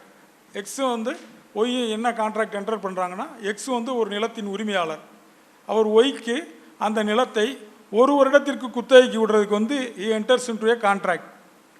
நான் உங்கள்கிட்ட 1,00,000 ரூபா வாங்கிக்கிட்டு 1 வருஷத்துக்கு இந்த நிலத்தை குத்தகைக்கு விடுறேன்னு சொல்லி ஒய்யோட கான்ட்ராக்ட் பண்ணுறாரு. அந்த கான்ட்ராக்ட்லேயே இன்னொரு கிளாஸ் என்ன இருக்குது அப்படின்னு சொன்னால், எக்ஸ் வந்து அந்த நிலத்தை விற்கும் பட்சத்தில் அந்த ஒத்தியை பற்றி கேட்கக்கூடாது ஒய் அப்படின்னு சொல்லி ஒரு கிளாஸ் இருக்குது. அப்படின்னா ஆட்டோமேட்டிக்கலாக அந்த எக்ஸுக்கு வந்து ஒரு ஆஃபர் வரையில் விற்கிறதுக்கு இப்போ கான்ட்ராக்ட் போட்ட 1 மாதத்துலேயே எக்ஸ் வந்து அந்த நிலத்தை விற்கிறதுக்கு அவருக்கு ஒரு ஆஃபர் வந்து அந்த நிலத்தை விற்க போகிறாருன்னா, ஒய் வந்து எனக்கு ஒத்திக்கு 1 வருஷத்துக்கு விட்டுருக்காரு, அதனால் வந்து இதை எனக்கு ஒத்தி வேணும் அப்படின்னு சொல்லி கோர்ட்டுக்கு போக முடியாது. அவர் என்ன செய்யலாம்னா, அவர் ஒத்தி பணத்தை வேணால் திரும்ப பெற்றுக்கொள்ளலாமே ஒழிய ஸ்பெசிஃபிக்காக எனக்கு இந்த நிலத்தை ஒத்திக்கு விடுங்கன்னு சொல்லி he cannot claim under this act. இப்போ கான்ட்ராக்டில் அந்த கிளாஸ் இருந்தால் சொல்கிறேன், ஏவும் எக்ஸும் ஒய்யும் கான்ட்ராக்ட் போட்டிருக்காங்க ஒத்திக்கு. ஆனால் அதுலேயே என்ன சொல்கிறாங்கன்னா, எக்ஸுக்கு வந்து விற்கக்கூடிய சூழ்நிலை வரையில் ஒய் அதை பற்றி கேட்க முடியாது அப்படின்னு சொல்லி கிளாஸ் இருந்தால், ஒய் வந்து அடுத்து இந்த ஆக்டின் கீழே ஒத்திக்கு கேட்டு வழக்கு போட முடியாது. என்னுடைய பணத்தை திருப்பி கொடுங்க அல்லது பணத்தை வட்டியோட திருப்பி கொடுங்க அப்படின்ற மாதிரி he can file செப்பரேட் சூட்டை ஒழிய இந்த ஆக்டின் கீழே ஒத்தி எழுதி கொடுக்கணும் இல்லை ஒத்திக்கு என்னை அனுமதிக்கணும்னு சொல்லி கேட்க முடியாது. இதில் என்னென்னா, ஒப்பந்தத்திலே அதற்கான தீர்வு இருக்கிறதுனால நீதிமன்றத்திற்கு வேலை இல்லை அப்படிங்கிறதுனால இந்த செக்ஷன் வருது. அடுத்து செக்ஷன் 14A வந்து அமெண்ட்மெண்ட் ஆக்ட் 2018 படி வந்து அதை இன்க்ளூட் பண்ணியிருக்காங்க. இதுவுமே ஒரு இம்பார்ட்டன்ட் செக்ஷன், இதை கொஞ்சம் இது பண்ணிக்கோங்க. 14A ஒன்றும் இல்லை, எக்ஸ்பர்ட் அசிஸ்டன்ஸை வந்து கோர்ட் வந்து வாங்கிக்கிடலாம் அப்படிங்கிறது தான் 14A. For example, if there is a suit for specific performance in respect of a பில்டிங்னு வைங்க. ஒரு பில்டிங் கட்டுறதுல இன்ஜினியருக்கும் கட்ட சொன்னவருக்கு ஏதோ பிரச்சனை கான்ட்ராக்டில் அப்படின்னு சொன்னால், இப்போ பில்டிங் கட்ட சொன்னவரோ அல்லது இன்ஜினியரோ வழக்கு தாக்கல் செய்யும் பட்சத்தில் அந்த ப்ராப்பர்ட்டியை வந்து போய் இன்ஸ்பெக்ட் பண்ணி ரிப்போர்ட் கொடுங்கன்னு சொல்லி கோர்ட் வந்து கமிஷன் அப்பாயிண்ட் பண்ணலாம். ஒரு கமிஷனர், ஒரு அட்வொகேட் கமிஷனர் கூப்பிட்டு இந்த மாதிரி அந்த ப்ராப்பர்ட்டியை போய் விசிட் பண்ணி அதனுடைய வேல்யூவை குறித்து இங்கே கோர்ட்டுக்கு ரிப்போர்ட் பண்ணுங்க அப்படின்னு சொல்லலாம். அவர் கொடுக்குற ரிப்போர்ட் வந்து ஃபார்ம் பார்ட் ஆஃப் எவிடன்ஸ், அதுவுமே வந்து எவிடன்ஸ் தான். அவருக்கு ஒத்துழைப்பு வழங்க சொல்லி கோர்ட் வந்து 2 பார்ட்டிகளுக்குமே வந்து டைரக்ஷன் கொடுக்கலாம். இத்தனாம் தேதி அவர் உங்களை இன்ஸ்பெக்ட் பண்ணி அந்த ப்ராப்பர்ட்டியை பார்ப்பார், அப்படி அவருக்கு உரிய ஒத்துழைப்பு கொடுங்க அப்படின்னு சொல்லி கோர்ட் கேன் டைரக்ட். அதே மாதிரி கோர்ட் அவருக்குரிய ரெமுனரேஷனை வந்து எந்த பார்ட்டி கொடுக்கணும், இல்லை பிளைண்டிஃப் கொடுக்கணுமா அல்லது டிஃபெண்டன்ட் கொடுக்கணுமா அல்லது 2 பேரும் சேர்ந்து கொடுக்கணுமா அப்படிங்கிறதையும் கோர்ட் வந்து தீர்மானிக்கும். அதுக்கடுத்து யாருக்கு எதிராகலாம், அதாவது persons for or against whom contracts may be specifically enforced, section 15 to 19. யாரால் அல்ல யாருக்கு எதிராக வந்து ஒப்பந்தமானது நிறைவேற்ற கோரி வழக்கு தாக்கல் செய்யலாம் அப்படிங்கிறத பிரிவு 15 முதல் 19 வந்து டிஸ்கிரைப் பண்ணுது. யாருன்னா அஃப்கோர்ஸ் வந்து பார்ட்டிஸ் டு த கான்ட்ராக்ட். ஒரு ஒப்பந்தத்தின் 2 தரப்பினருமே வந்து ஒப்பந்தத்தை நிறைவேற்ற கோரி வழக்கு தாக்கல் செய்யலாம், அல்லது அவர்களுடைய ரெப்ரசன்டேட்டிவ் ஆர் ஏஜென்ட்ஸ் அவங்களுமே வந்து வழக்கு தாக்கல் செய்யலாம். ஃபார் எக்ஸாம்பிள், ஏவும் பியும் கான்ட்ராக்ட் என்டர் பண்ணுறாங்க, ஏ இறந்துட்டார் அப்படின்னு சொன்னால் ஏவனுடைய வாரிசுகள் வந்து பிக்கு எதிராக அந்த கான்ட்ராக்டை நிறைவேற்ற சொல்லி they can file a suit. ஆனால் இது எப்போ இந்த மாதிரி கேட்க முடியாது அப்படின்னு சொன்னால், அந்த கான்ட்ராக்ட்லேயே வந்து ஏ மட்டும்தான் கேட்க முடியும், வேறு யாரும் கேட்க முடியாது. அவருடைய ஏஜென்ட்டோ அல்லது அவர் யாருக்கு மாற்றி விடுறாரோ அந்த கான்ட்ராக்டை அவரோ கேட்க முடியாதுன்னு அந்த கான்ட்ராக்டில் ஏதாவது கிளாஸ் இருந்தால் அந்த சமயத்தில் அவருடைய ரெப்ரசன்டேட்டிவ் கேட்க முடியாது. ஏ மட்டும்தான் கேட்க முடியும், ஏவனுடைய ரெப்ரசன்டேட்டிவ்ஸ் கேட்க முடியாது. அதே மாதிரி இப்போ ஒரு கம்பெனி ஆரம்பிக்கிறதுக்கு முன்னாடி, கம்பெனி உங்களுக்கு தெரிஞ்சிருக்கும், லிமிடெட் கம்பெனி ஆரம்பிக்கிறதுக்கு முன்னாடி ப்ரொமோட்டர்ஸ்னு ஒருத்தங்க இருப்பாங்க. அவங்க வந்து முதல்ல அந்த கம்பெனி ஆரம்பிக்கிறதுக்கான வேலைகளை பூரா செய்வாங்க, ப்ராப்பர்ட்டிஸ் வாங்குறது எல்லாம். அப்போ வந்து promoters may have entered into an agreement. அந்த கம்பெனி இன்கார்பரேஷன் சொல்லுவாங்க. அடுத்த ஸ்டேஜ் கம்பெனியை ஸ்டார்ட் பண்ணுறதுக்கு இன்கார்பரேஷன்னா கம்பெனி உருவகத்துக்கு வந்துடும். அந்த டயத்தில் ப்ரொமோட்டர்ஸ் இல்லாமல் போயிடுவாங்க. இன்கார்பரேஷன் ஆனோன்னே மேனேஜிங் டைரக்டர், மேனேஜர் அந்த மாதிரி நிறைய பேர் வந்துடுவாங்க. அந்த டயத்தில் அந்த அதர் சைடு இருக்கார்லே, அந்த கம்பெனி யாரோட கான்ட்ராக்ட் போட்டுச்சோ அந்த அதர் பார்ட்டி வந்து இந்த கம்பெனிக்கு எதிராக வழக்கு தாக்கல் செய்யலாம். அதே மாதிரி கம்பெனியுமே வந்து எங்கள் ப்ரொமோட்டர்ஸ் போட்டிருக்காங்க, அதனால் அந்த பெர்ஃபார்மன்ஸ் கொடுங்க அப்படின்னு சொல்லியும் தே கேன் ஃபைல் சூட். அடுத்து Section 16, personal bars to the relief. இந்த ரிலீஃப் எந்தெந்த சமயத்தில் கேட்கவே முடியாது அப்படிங்கிறது தான் செக்ஷன் 16 சொல்லுது. சப்ஸ்டியூட்டட் பெர்ஃபார்மன்ஸ் வாங்கியிருந்தா, ஏற்கனவே நம்ம சப்ஸ்டியூட்டட் பெர்ஃபார்மன்ஸ்னால் என்ன அப்படின்னு சொல்லி பார்த்தோம். அதாவது ஒரு சேலுக்கு பதிலாக இன்னொரு சேலை ஏற்றுக்கிட்டு நீங்கள் வாங்கிக்கிட்டீங்க அப்படின்னு சொன்னால் அப்போ வந்து ஸ்பெசிஃபிக் பெர்ஃபார்மன்ஸ் நீங்கள் கேட்க முடியாது. இப்போ ஏன்ற பொருளுக்கு பதிலாக பின்ற பொருளை வந்து நீங்கள் வாங்கிக்கிட்டீங்க மனமு வந்து அப்படின்னா நீங்கள் ஏவது கொடுங்க அந்த கான்ட்ராக்ட் படி அப்படின்னு சொல்லி கேட்க முடியாது. சப்ஸ்டியூட்டட் பெர்ஃபார்மன்ஸ் ஒன்று. அதே மாதிரி ஏதாவது ஒரு தரப்பினர் வந்து ஃப்ராடுலண்ட்டாக அந்த ஒப்பந்தத்தின் சரத்துக்களை மீறி செயல்பட்டாங்கன்னா அந்த மீறி செயல்பட்ட தரப்பினர் who violates the terms of contract, the person who violates the terms of contract also cannot claim specific performance. Terms of contract violate பண்ணிட்டு he cannot claim specific performance. அதே மாதிரி the person who is not ready and willing to perform his contract also cannot claim contract. Readiness and willingness இது வந்து ரொம்ப முக்கியமான ஒரு விஷயம். எதுலன்னா suit for specific performance. For example, A and B enter into a contract for the sale of house belonging to B for a sum of rupees 2 lakhs. At the time, on the date of agreement, B pays a sum of rupees 1 lakh as advance, agreed to pay the remaining sum within 3 months. A refuses to receive the remaining sale consideration from B, then B can file a suit.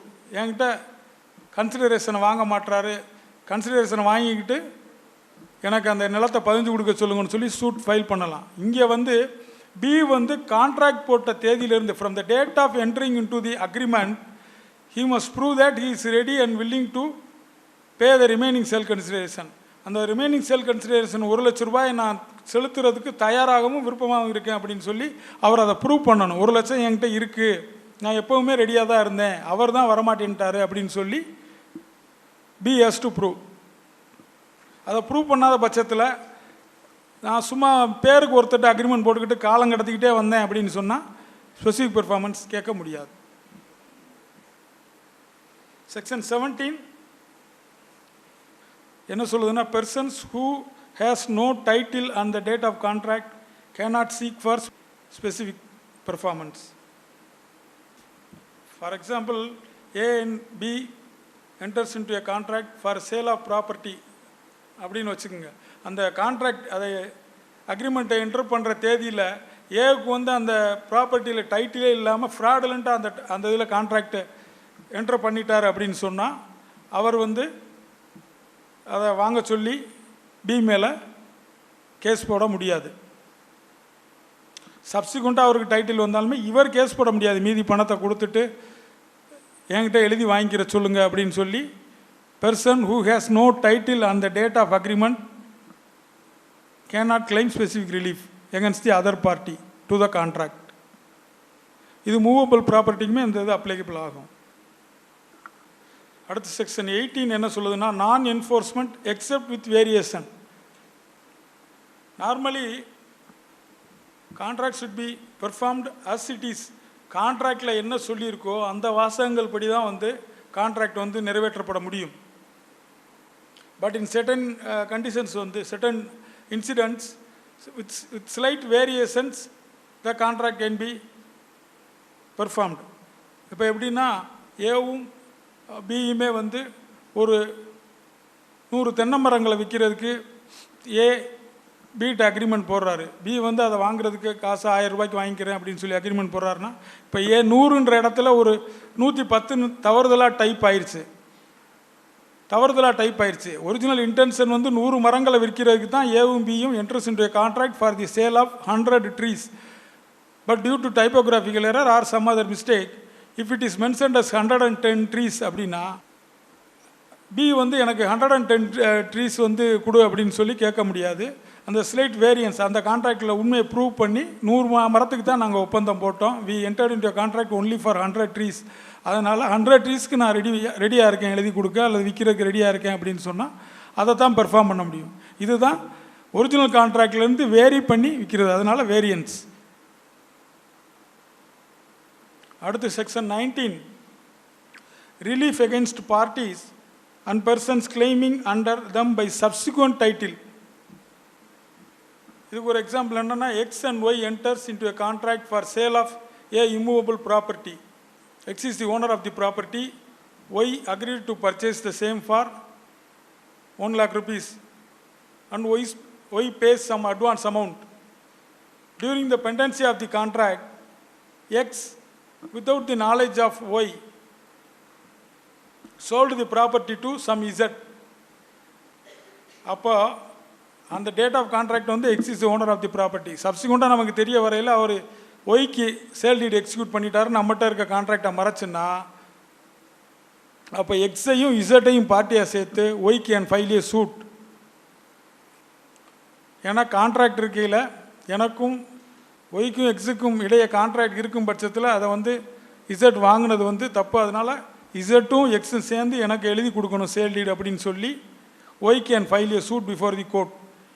இதுக்கு only exemption என்னென்னா, Z without notice of the contract existing between the X and Y, if he had purchased the property bona fidely, then he can take a defense. எனக்கு வந்து எக்ஸுக்கும் ஒய்க்கும் இடையில் இருக்க contract வந்து பற்றி தெரியாமல் நான் நல்லெண்ணத்தின் அடிப்படையில் I have purchase it bona fidely for valuable consideration, தகுந்த மறுபயன் கொடுத்து நான் அந்த ப்ராப்பர்ட்டியை வாங்கியிருக்கேன் அப்படின்னு சொல்லி இசட் வந்து டிஃபென்ஸ் எடுக்கலாம். கோர்ட் வில் டிசைட் யார் சொல்கிறது உண்மை அப்படின்னு சொல்லி பேஸ்ட் அப்பான் எவிடன்ஸ். அடுத்து section 20 speaks about substituted performance of contract.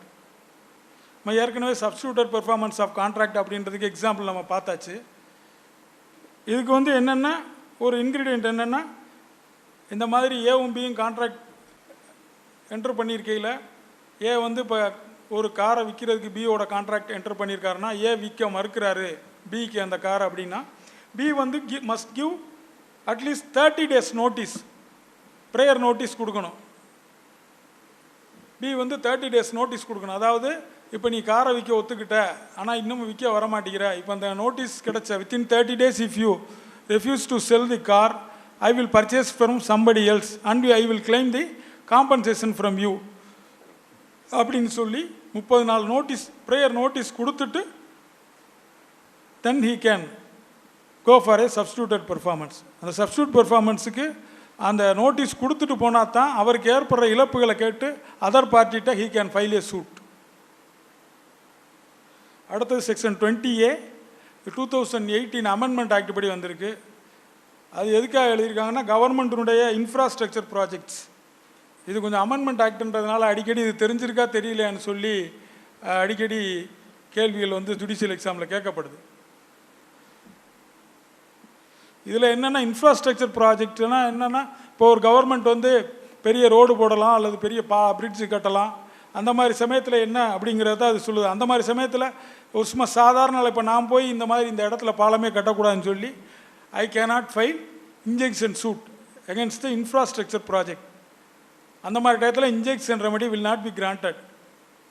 அதை ஸ்டாப் பண்ணுற விதத்தில் வந்து injunction remedy will not be granted.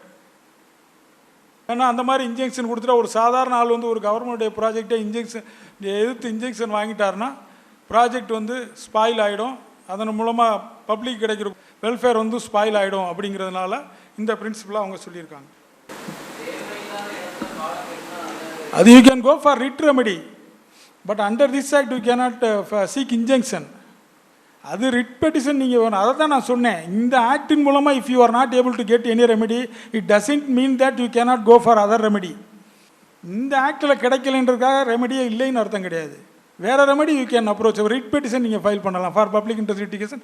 அதை வந்து இந்த ஆக்டை கர்டைல் பண்ணாது. அடுத்து செக்ஷன் 20B என்ன சொல்லுதுன்னா, வெரி சிம்பிள் தான். அந்த இன்ஃப்ராஸ்ட்ரக்சர் ப்ராஜெக்ட்ஸ் இந்த மாதிரி கான்ட்ராக்டுக்கு வந்து central government can constitute special courts அப்படிங்கிறது தான் செக்ஷன் 20B. சும்மா செக்ஷன் உங்களுக்கு ரீட் பண்ணாலே புரிஞ்சுக்கிறோம், இதில் there is no need for much explanation. Section 20C அதுவுமே வந்து அந்த கோர்ட்டு இப்போ ஸ்பெஷல் கோர்ட் கான்ஸ்டியூட் பண்ணுறாங்க இல்லையா, அதில் வந்து எக்ஸ்பீடியஸ் டிஸ்போசல் ஆஃப் சூட். இது வந்து லிமிட்டேஷன் சொல்லியிருக்காங்க. இது there is a possibility that this question may be asked in the examination. இந்த special courts constituted for infrastructure project இருக்கு இல்லையா, இந்த ப்ராஜெக்டை பொறுத்தவரை அதில் நடக்கிற வழக்குகளை கோர்ட் வந்து டிஃபெண்டன்ட் கோர்ட்லேருந்து சம்மனை, பிரதிவாதி கோர்ட்லேருந்து சம்மனை வாங்கின தேதியிலிருந்து within 1 year the case must be disposed of. 12 months period limitation is provided for completion of the suit pending before special court constituted for infrastructure. 12 months court may extend another 6 months, ஒரு 6 மாதம் வந்து extend பண்ணிக்கலாம். அதுக்கு higher அத்தாரிட்டிகிட்ட reason சொல்லி எக்ஸ்டென்ஷனுக்கு எதுக்கு காரணம்னு சொல்லி they must seek permission அந்த கோர்ட்டு. இப்போ அடிக்கடி இங்கே பண்ணுவாங்க. ஹைகோர்ட்டில் உங்களுக்கு தெரியும், ப்ராக்டிஸ் பண்ணுற ஆளுகளுக்கு தெரியும். நாங்கள் அங்கே சிவில் கோர்ட்டில் ப்ராக்டிஸ் பண்ணி ஹைகோர்ட் டைரக்ஷன் கேஸ்ன்னு முதல் எடுத்துருவாங்க. அவங்க 6 months டிஸ்போஸ் பண்ண சொல்லி ஒரு டைரக்ஷன் கொடுத்துருப்பாங்க. சில நேரத்தில் மேஜிஸ்ட்ரேட் அதை முன்சிஃப் முடியலைன்னு சொன்னால் அவர் 6 months முடிஞ்சோன்னா ஒரு லெட்டர் எழுதுவார் ஹைகோர்ட்டில், என்னென்ன காரணம், பேக்கெட் வந்துருச்சு, இந்த இப்போ கோவிட் வந்துச்சு, கோவிட்னால நான் முடிக்க முடியல, ஸோ அனதர் 1 month டைம் கொடுக்கணும், அந்த எக்ஸ்டென்ஷன் சீக் பெர்மிஷன் வாங்கணும். அதுதான் இதை ப்ராக்டிக்கல் பர்பஸ்க்காக சொல்கிறேன். அடுத்து section 21 courts power to award compensation. Court வந்து இப்போ ஒரு கேஸில் ஸ்பெசிஃபிக் பெர்ஃபார்மன்ஸும் கொடுத்துட்டு அதனுடைய சேர்ந்து காம்பன்சேஷனும் கொடுக்கலாம். இப்போ ஒருத்தர் இப்போ ஒரு கான்ட்ராக்ட் படி நடந்துக்கிறாம அதர் பார்ட்டி, இப்போ ஏபி கான்ட்ராக்ட் நடந்திருக்கு, ஏ கான்ட்ராக்ட் படி நடந்துக்கிறாம பி சூட் ஃபைல் பண்ணி ஒரு 10 வருஷமாக அலைஞ்சு கடைசியில் சக்சீட் பண்ணுறாரு அப்படின்னு சொன்னால் பிக்கு அந்த ஸ்பெசிஃபிக் பெர்ஃபார்மன்ஸோடு இல்லாமல் காம்பன்சேஷன் சேர்த்து கோர்ட்டு வந்து அவார்ட் பண்ணலாம். ஆனால் காம்பன்சேஷன் சேர்த்து அவார்டு பண்ணணும்னா அந்த காம்பன்சேஷன் வேணும்னா அந்த கேஸ்லேயே அவர் கேட்டிருக்கணும். அந்த பிளைண்ட்டுன்னு ஒன்று ஃபைல் பண்ணுவோம் இல்லையா, அந்த பிளைண்ட்லேயே வந்து he must have specifically sought for compensation for the against the non performance of the defendant. வேணும்னே இழுத்தடிக்கிறாரு, அதனால் எனக்கு இவ்வளவு செலவழிச்சிருக்கு, இவ்வளவு ஆயிடுச்சு செலவு, அதெல்லாம் கொடுக்கணும், அதுக்கு மேலே காம்பன்சேஷன் கேட்கலாம். அது discretion of the court will award compensation. இப்போ காம்பன்சேஷன் கேட்காம இப்போ ஒருத்தர் ஃபைல் பண்ணிட்டார், வெறும் ஸ்பெசிஃபிக் பெர்ஃபார்மன்ஸுக்கு மட்டும் ஃபைல் பண்ணியிருக்காரு. If he has filed suit only for specific performance, subsequently he wants to get a compensation அப்படின்னா at any time he can amend the plaint with the permission of the court. He can file a petition. நான் plaint file பண்ணும்போது நான் அந்த compensation கேட்டு போடலை, now I want to get compensation, அதனால் பிளைண்ட்டை amendment பண்ணணும் அப்படின்னு சொல்லி he can file a petition for amending the blind at any stage of the suit. Stage பற்றியே சொல்ல, even at the stage of argument you can file a petition for adding the relief of compensation in the plaint. அடுத்து section 22 relief for possession, partition, refund of earnest money etc. suit for specific performance regarding a sale agreement இருக்குன்னு வச்சுக்கிடுவோம். இப்போ கோர்ட்டுக்கு கொடுக்க விருப்பம் இல்லை, ஏனுடைய ப்ராப்பர்ட்டியை பிக்கு sale பண்ண ஒத்துக்கிட்டு பிரச்சனையாகி பி கேஸ் ஃபைல் பண்ணுறாரு, எனக்கு சேல் டீடு எக்ஸிக்யூட் பண்ண சொல்லுங்கள் அப்படின்னு சொல்லி ஏவுக்கு எகென்ஸ்டாக கேஸ் ஃபைல் பண்ணுறாருன்னா கோர்ட்டுக்கு இதில் ஏதோ விருப்பம் இல்லைன்னு வச்சுங்களேன், கோர்ட்டுடைய டிஸ்கிரிப்ஷனை அது விருப்பம் இல்லை அப்படின்னு சொல்கிற பட்சத்தில் பி வந்து ஏவுக்கு கொடுத்த அட்வான்ஸ் அமௌண்ட்டை வந்து ரீஃபண்ட் பண்ண சொல்லலாம். வித் இன்ட்ரெஸ்ட்டோட நீங்கள் அட்வான்ஸ் அமௌண்ட்டை ரீஃபண்ட் பண்ணுங்கள் அப்படின்னு சொல்லிட்டு சேல் டீடு எழுதி தர வேணாம்னு சொல்லிடலாம். ஸோ ரீஃபண்ட் ஆஃப் அட்வான்ஸ் அமௌண்ட்டும் கோர்ட்டுக்கு பவர் அண்டர் செக்ஷன் 22. இதில் என்னென்ன ஸ்பெசிஃபிக்கலாக என்னென்ன சொல்லியிருக்காங்கன்னா, for refund of advance amount there must be specific prayer in the plaint. நாங்கள்லாம் இப்போ சிவில் சூட் ஃபைல் பண்ணல என்ன செய்வோம்னா, ஃபஸ்ட்டு ப்ரேயர் என்ன வைப்போம்னா, directing the defendant to receive a sum of rupee the balance and sale consideration of so and so sum and execute sale deed in favor of the plaintiff within the time prescribed by this honorable court அப்படின்னு சொல்லி முதல் prayer வச்சுட்டு or அப்படின்னு போட்டு directing the defendant to pay the advance amount of rupees so and so with subsequent interest at the rate of 18% அப்படின்னு சொல்லி alternative ப்ரேயராக நாங்கள் வச்சுருவோம். ஏன்னா அல்டர்னேட்டிவ் ப்ரேயர் கேட்கல அப்படின்னா அது கொடுக்கக்கூடாதுன்னு சொல்லி சட்டம் சொல்லுது. Specific provision is there when there is no alternative prayer sought for alternative prayer கொடுக்கக்கூடாதுன்னு சொன்னாலுமே various supreme court decisions and high court decisions என்ன சொல்லுதுன்னா, by considering the multiplicity of proceedings advance amount refund வந்து கோர்ட்டு பார்த்து கொடுக்கலாம் அப்படின்னு சொல்லி சொல்லுது. ஆனால் it is safer to seek for alternative remedy. ஏன்னா இப்போ 40 லட்சம் கொடுத்துட்டு ஒரு கான்ட்ராக்ட் என்டார் பண்ணிவிட்டு வெறும் ஸ்பெசிஃபிக் பெர்ஃபார்மன்ஸ் மட்டும் நம்ம கேட்குறோம்னு இங்கே சேல் டீடு திடீர்னு அது இல்லாமல் போச்சு, ஜட்ஜு வந்து alternative prayer for refund of advance amount இல்லை அப்படின்ற காரணத்தினால முடிச்சுட்டாருன்னு வைங்க, அவ்வளோதான் முடிஞ்சு போச்சு, நம்ம ஒன்றும் செய்ய முடியாது. அப்புறம் அந்த 40 லட்சம் போனது மாதிரி ஆகிடும். அதனால் it is better to seek the alternative remedy. அடுத்து செக்ஷன் 23 என்ன சொல்லுதுன்னா, liquidation of damage not bar to specific performance. Liquidation of damage அப்படின்னு சொன்னால் என்னென்னா, அந்த ஆல்ரெடி ஐ ஸ்டேட்டட் இந்த காம்பன்சேட்டரி, அதாவது மானிட்டரி ரிலீஃப் கொடுக்க முடியாது அப்படின்னு சொன்னால் தான் ஸ்பெசிஃபிக் பெர்ஃபார்மன்ஸ் வரும் அப்படின்னு சொல்லியிருக்கேன். இப்போ ஃபார் எக்ஸாம்பிள் எடுத்துக்கிறோம், ஏவும் பியும் ஒரு இடத்த விற்கிறதுக்கு கான்ட்ராக்ட் போட்டுக்கிறாங்க. அந்த கான்ட்ராக்ட்லேயே ஏ வந்து பிக்கு 5 லட்ச ரூபாய்க்கு விற்க ஒத்துக்கிறாரு. இப்போ ஏ வந்து குறித்த காலத்துக்குள்ளே பிக்கு 5 லட்ச ரூபாய் வாங்கிக்கிட்டு சேல் டீட் எழுதி தராத பட்சத்தில் பிக்கு ஏ 8 லட்ச ரூபா தரணும் அப்படின்னு சொல்லி கான்ட்ராக்ட்லேயே இருக்குன்னு வைங்க. There is a specific clause that in case of failure on the part of A to execute sale deed, B is entitled for a sum of rupees 8 lakhs instead of 5 lakhs ன்னு வைங்க. அந்த மாதிரி compensation கொடுக்குற அந்த ஒரு ப்ரொவிஷனும் அதில் இருக்குது அப்படின்னு சொன்னால், அது இருந்தால் மட்டுமே ஸ்பெசிஃபிக் பெர்ஃபார்மன்ஸ், அதாவது சேல் டீடை எக்ஸிக்யூட் பண்ணி கொடுன்னு சொல்லி கோர்ட்டு ஆர்டர் போட முடியாது அப்படின்னு அர்த்தம் கிடையாது. நீங்கள் தான் கான்ட்ராக்டில் 8 லட்சம் வாங்கிக்கிறேன் சேல் டீட் எழுதி தரலைன்னா அப்படின்னு சொல்லி நீங்கள் அக்ரீட், அதனால் நான் உங்களுக்கு 8 லட்சத்துக்கு அவார்டு பண்ணிடுறேன்னு சொல்லி கோர்ட்டு போடணுன்ற அவசியம் கிடையாது. On the other hand, if there is a case கரெக்டாக நடந்திருக்காரு, பி கரெக்டாக நடந்திருக்காருன்னா சேல் டீட் எக்ஸிக்யூட் பண்ணின்னு சொல்லி தான் கோர்ட்டு ஆர்டர் பண்ணும். நீங்கள் காம்பன்சேஷன் அந்த அக்ரிமெண்ட்டில் இருக்குது அப்படின்ற காரணத்தினால 8 லட்சம் கொடு போதும் இடத்த வச்சுக்கணும்னு சொல்லாது. அதுதான் செக்ஷன் 23. செக்ஷன் 24 என்ன அப்படின்னா, bar of suit for compensation after dismissal of suit for specific performance. இப்போ நான் ஒரு சூட்டு ஃபைல் பண்ணுறேன், it was dismissed by the court அப்படின்னா, I cannot file a fresh suit for compensation. Compensation seek பண்ணி நான் அப்புறம் ஃப்ரெஷ் சூட் ஃபைல் பண்ண முடியாது. ஏன்னா already the suit filed by me for specific performance was dismissed. நான் தாக்கல் செய்த ஸ்பெசிஃபிக் பெர்ஃபார்மன்ஸ் சூட்டே டிஸ்மிஸ் ஆகிட்டதுனால, அதில் நான் காம்பன்சேஷன் கேட்கலைன்னு வைங்களேன், நான் தனியாக சூட்டு காம்பன்சேஷனுக்கு போட முடியாது. வேறு ரெமெடி ஏதாவது அவைலபிள் இருந்தால், ஈக்விட்டி ரிலீஃப் இருந்தால் அதை அப்ரோச் பண்ணலாம். அதுக்கு பெரிய எக்ஸ்ப்ளனேஷன் இல்லை, அது depending upon the court. Advance அமௌண்ட்டுக்கு தனியாக சூட்டு போடலாமா, அந்த மாதிரி ரெமெடி ஆப்ஷன் இருந்ததுன்னா அதை ஈ கேன் அவைல். அடுத்த section 26 rectification of contracts or other written instruments. இப்போ ஒரு கான்ட்ராக்ட் இருக்குது அல்லது வேறு ஏதாவது இன்ஸ்ட்ருமெண்ட் இருக்குன்னா, அதில் பார்ட்டியினுடைய தவறுதல்னால ஏதாவது தவறுகள் நடந்துருச்சுன்னா அந்த தவறை சரி செய்ய கோரி they can file a suit for specific relief. Specific relief suit போடலாம், இந்த தவறை சரி செஞ்சு கொடுங்க அப்படின்னு சொல்லி கோர்ட்டுகிட்ட கேட்க முடியும். அதுதான் ரெக்டிஃபிகேஷன் ஆஃப் கான்ட்ராக்ட். நான் ஏற்கனவே சொன்ன எக்ஸாம்பிள் தான். 100 மரத்துக்கு பதிலாக 110 மரம்னு டைப் ஆயிருந்துச்சுன்னா அதை 100 மரமாக ஆக்கி கொடுங்க அப்படின்னு சொல்லி அதை ரெக்டிஃபை பண்ண சொல்லி they can file a suit. அதுதான் rectification under section 26 of contract act. ஆனால் அந்த ரெக்டிஃபிகேஷனால் வந்து தேர்ட் பார்ட்டி யாருக்கும் பாதிப்பு ஏற்பட்டுக்கூடாது. Third party should not be affected by such rectification. Section 27 is concerned with recession of contract. Contract எப்போலாம் ரெசெஷன் பண்ணுவாங்க, கான்ட்ராக்டே வந்து இல்லைன்னு எப்போ ரெசெஷன் பண்ணுவாங்க அப்படின்னா, A and B entered into கான்ட்ராக்ட்னா, ஏ பியை வந்து ஒரு ஃப்ராடுலண்ட்டாக ஏமாற்றி ஒரு கான்ட்ராக்டில் சைன் பண்ண வச்சுட்டாரு.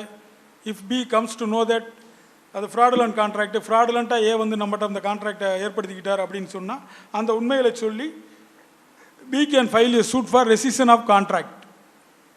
இந்த மாதிரி கான்ட்ராக்டை ரத்து செய்யுங்க அப்படின்னு சொல்லி நீதிமன்றத்தில் வழக்கு தொடரலாம். ஸோ அந்த நேரத்தில் நீதிமன்றம் வந்து இந்த கான்ட்ராக்ட் உண்மையா, இன்டென்ஷன் ஆஃப் தி பார்ட்டி என்ன, யார் ஃப்ராடு பண்ணியிருக்கா அப்படின்னு சொல்லி பார்த்து கான்ட்ராக்டை ரத்து செய்ய முடியும் அண்டர் செக்ஷன் 27.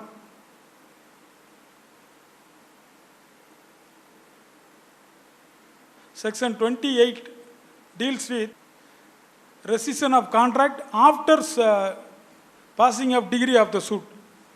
ஒரு வழக்கில் டிகிரி பாஸ் பண்ண பின்னாடி கான்ட்ராக்ட் எப்போ ரத்தாகும் அப்படிங்கிறது தான் செக்ஷன் 28 சொல்லுது. இப்போ கேஸ் ரிகார்டிங் சேல் அக்ரிமெண்ட்னா டிகிரி எப்படி பாஸ் பண்ணுவாங்கன்னா, டிஃபெண்டன்ட்ட வந்து டிகிரி பிளைன்டிஃப்க்கும் டிஃபெண்டன்ட் ஒரு கேஸ் ரிகார்டிங் சேல் அக்ரிமெண்ட்டு ஒரு சேல் ஆஃப் ப்ராப்பர்ட்டிக்கு ஃபைல் பண்ணுறாங்க அப்படின்னா டிகிரி எப்படி பாஸ் பண்ணுவாங்கன்னா பிளைன்டிஃப் இந்த டிகிரி காப்பி கிடச்ச 6 மாதத்துக்குள்ளே இந்த ரிமைனிங் சேல் கன்சிடரேஷனை பிரதிவாதிக்கு டிஃபெண்டன்ட்டுக்கு கொடுக்கணும் அல்லது கோர்ட்டில் டெபாசிட் பண்ணணும்.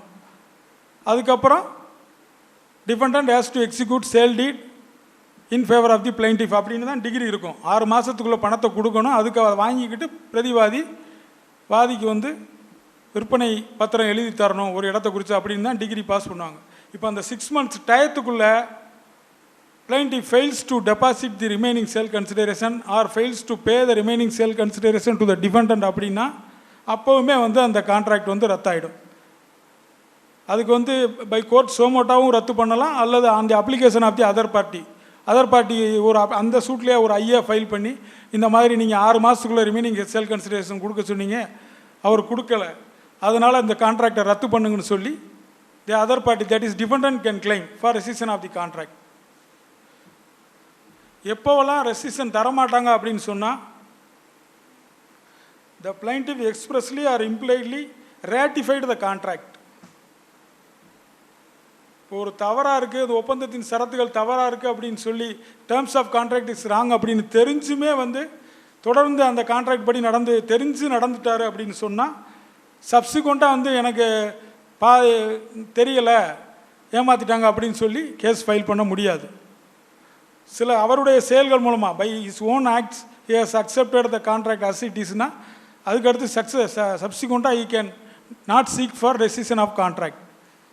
110 மரம் அப்படின்ற மாதிரியே அவர் பணத்தை வாங்கிக்கிட்டு இருந்தார் அப்படின்னு சொன்னால் இப்போ அந்த 100 மரம் 110 மரம் இருக்குல்லையா, அதில் 110 மரத்துக்குரிய தொகையை வாங்கிட்டார் அப்படின்னு சொன்னால் இல்லை நான் 110 மரம் கொடுக்க முடியாதுன்னு சொல்ல முடியாது. ஏன்னா by his own act he has ratified the contract even though it is wrong அப்படின்னாலுமே.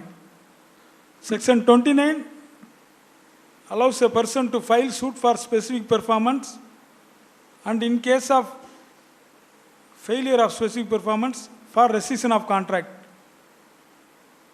Plaintiff வந்து ஸ்பெசிஃபிக் பெர்ஃபார்மன்ஸுக்கும் சூட்டு போடலாம். அந்த ஸ்பெசிஃபிக் பெர்ஃபார்மன்ஸ் கோர்ட்டு தரல அப்படின்னு சொல்லினா கான்ட்ராக்டை ரத்து பண்ணுங்க அப்படின்னு சொல்லி அந்த சூட்லேயே ரெமெடி கேட்கலாம் அப்படிங்கிறதான் section 29.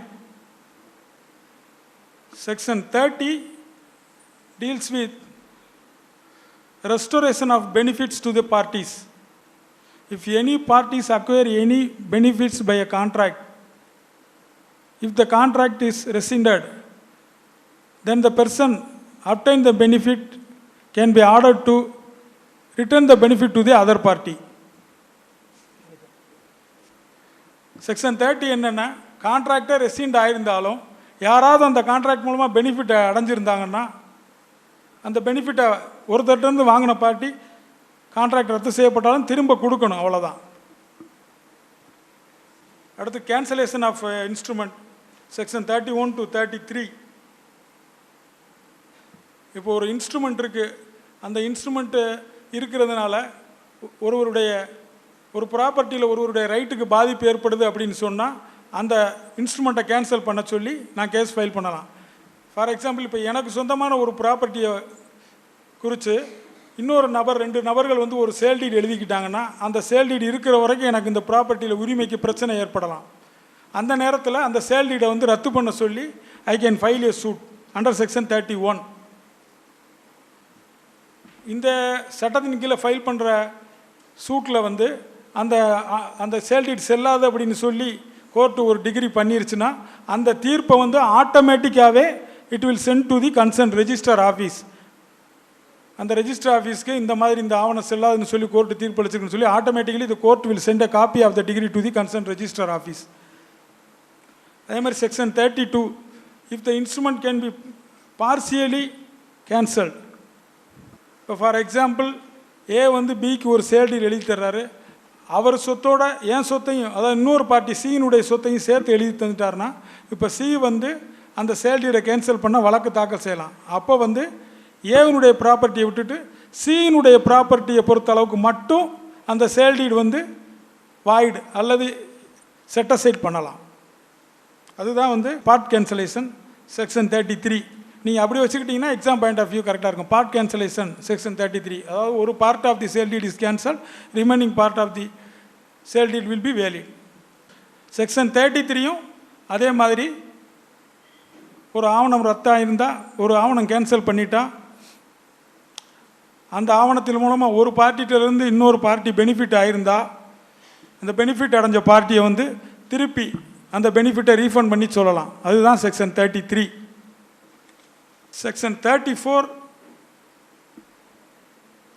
34 and 35 deals with declaratory degree. Suit for declaration பற்றி செக்ஷன் 34 and 35 சொல்லுது. 34 and 35ல சூட் ஃபார் டிக்ளரேஷன் இருந்தால் status of a party or right of a party can be declared by the court. Status and right, ஒருத்தருடைய உரிமையோ அல்லது நிலையையோ குறித்து party court வந்து டிக்ளரேஷன் ரிலீஃப் கொடுக்கலாம். For example, A has 2 wives. First ஒய்ஃபுக்கு ஒரு 4 சன் இருக்காங்க. செகண்ட் ஒய்ஃப் மூலமாக ஒரு 3 சன் பிறந்திருக்காங்க. ஏ இறந்து போயிட்டார். அப்போ அந்த வாரிசுகள் எல்லாருமே சேர்ந்து சர்டிஃபிகேட் வாங்க போகையில் ரெண்டாவது ஒய்ஃபுக்கு வந்து இல்லீகல் மேரேஜ், அதாவது இந்த மேரேஜ் செல்லாது, அதனால் அவங்களுக்கு அப்படின்னு பிரச்சனை வந்தால் கோர்ட்டில் போய் அந்த ரெண்டாவது மனைவினுடைய வாரிசுகள் எங்களை மட்டுமாவது டிக்ளேர் பண்ணுங்கள், நாங்களும் வந்து லீகல் ஹேர்ஸ் ஆஃப் இறந்தவர் அப்படின்னு சொல்லலாம். அதுதான் declaration of status. Declaration of ரைட்டுனா, ஒரு ப்ராப்பர்ட்டி எனக்கு தான் பாத்தியப்பட்டது, இன்னொருத்தர் அதை அன்லாஃபுல்லாக ஆக்கிரமித்து வச்சுருக்காரு அப்படின்னு சொன்னால் கோர்ட்டை வந்து ப்ராப்பர்ட்டி எனக்கு பாத்தியப்பட்டது அப்படின்னு சொல்லி டிக்ளேர் பண்ணுங்க அப்படின்னு சொல்லி he can file a suit for declaration. Section 35 வந்து என்ன சொல்லுதுன்னா, டிக்ளரேட்டரி degree will bind only party to the suit. இப்போ ஏ வந்து பி மேலே ஒரு டிக்ளரேஷன் சூட் ஃபைல் பண்ணுறாரு அப்படின்னு சொன்னால் அதில் ஏற்படுற டிகிரி ஏபியை மட்டும்தான் பைண்ட் பண்ணும், சிஏ பைண்ட் பண்ணாது. ஸோ இது வந்து ஜட்ஜ்மெண்ட் இன் பெர்சானம், நாட் ஜட்ஜ்மெண்ட் இன் ரம். ஏன்னா இப்போ ஏவும் பியும் கொல்யூடட் ஆகிட்டு கூட ஒரு சூட்டை ஃபைல் பண்ணலாம், சிக்கு சொந்தமான ப்ராப்பர்ட்டியை பொறுத்து எனக்கு பாத்தியப்பட்டேன்னு சொல்லி. ஏ பி வேணும்னே எக்ஸ்பர்ட்டியாக இருந்து அந்த சூட்டை அளவாக விட்டார்னு வைங்க, சி உண்மையான ஓனன்றதுனால எனக்கு டிகிரி இருக்குது அதனால் சி கேட்க முடியாதுன்னு சொல்ல முடியாது. So the decree passed in this suit for declaration will bind only parties to the suit or their representative, that's all, not third party. அடுத்து finally we are coming to section 37 to 42, injunctory relief. It is a preventive relief. Injunction எப்பப்போ கொடுக்கலாம் அப்படிங்க சொல்கிறது தான் section 37 to 42. இது வந்து preventing a person from doing an act or compelling a person to do an act, ரெண்டுமே வரும். Directory R mandatory அந்த மாதிரி இருக்குது. Permanent injunction as well as mandatory injunction. இந்த இன்ஜங்ஷனுமே வந்து 2 டைப்ஸாக அதை பிரிக்கிறாங்க, temporary injunction and perpetual injunction. Temporary injunction is an injunction granted during the pendency of the suit. Perpetual injunction is an injunction given on the basis of evidence permanently. அதாவது இப்போ ஒரு declaration and permanent இன்ஜங்ஷனுக்கு நான் ஒரு suit போடுறேன் இப்போ in respect of my ஹவுஸ்ன்னு இல்லை, அந்த அதர் இன்னொரு party that is defendant attempting to disturb my பொசஷன்னா இந்த வழக்கு முடிகிற வரைக்கும் என்னுடைய பொசஷனை டிஸ்டர்ப் பண்ணக்கூடாது அப்படின்னு சொல்லி I can file an interim application. அந்த இன்ட்ரீம் அப்ளிகேஷனில் if any order pass in my favour அப்படின்னா that is called temporary injunction. வழக்கு முடியையில் நான் தான் அந்த சொத்துக்கு ஓனரு, பிரதிவாதி வந்து டிஸ்டர்ப் பண்ணக்கூடாதுன்னு சொல்கிறது தான் பெர்பெச்சுவல் இன்ஜங்ஷன். அடுத்து செக்ஷன் 38 வந்து பெர்பெச்சுவல் இன்ஜெக்ஷன் வந்து எப்பப்போலாம் கொடுக்கலாம் அப்படின்னு சொல்லி சொல்கிறாங்க. அதை நீங்கள் அதை பார்த்துக்கிட்டீங்கனாலே தெரியும், அது வந்து கொஞ்சம் சிம்பிளாக தான் இருக்கும்.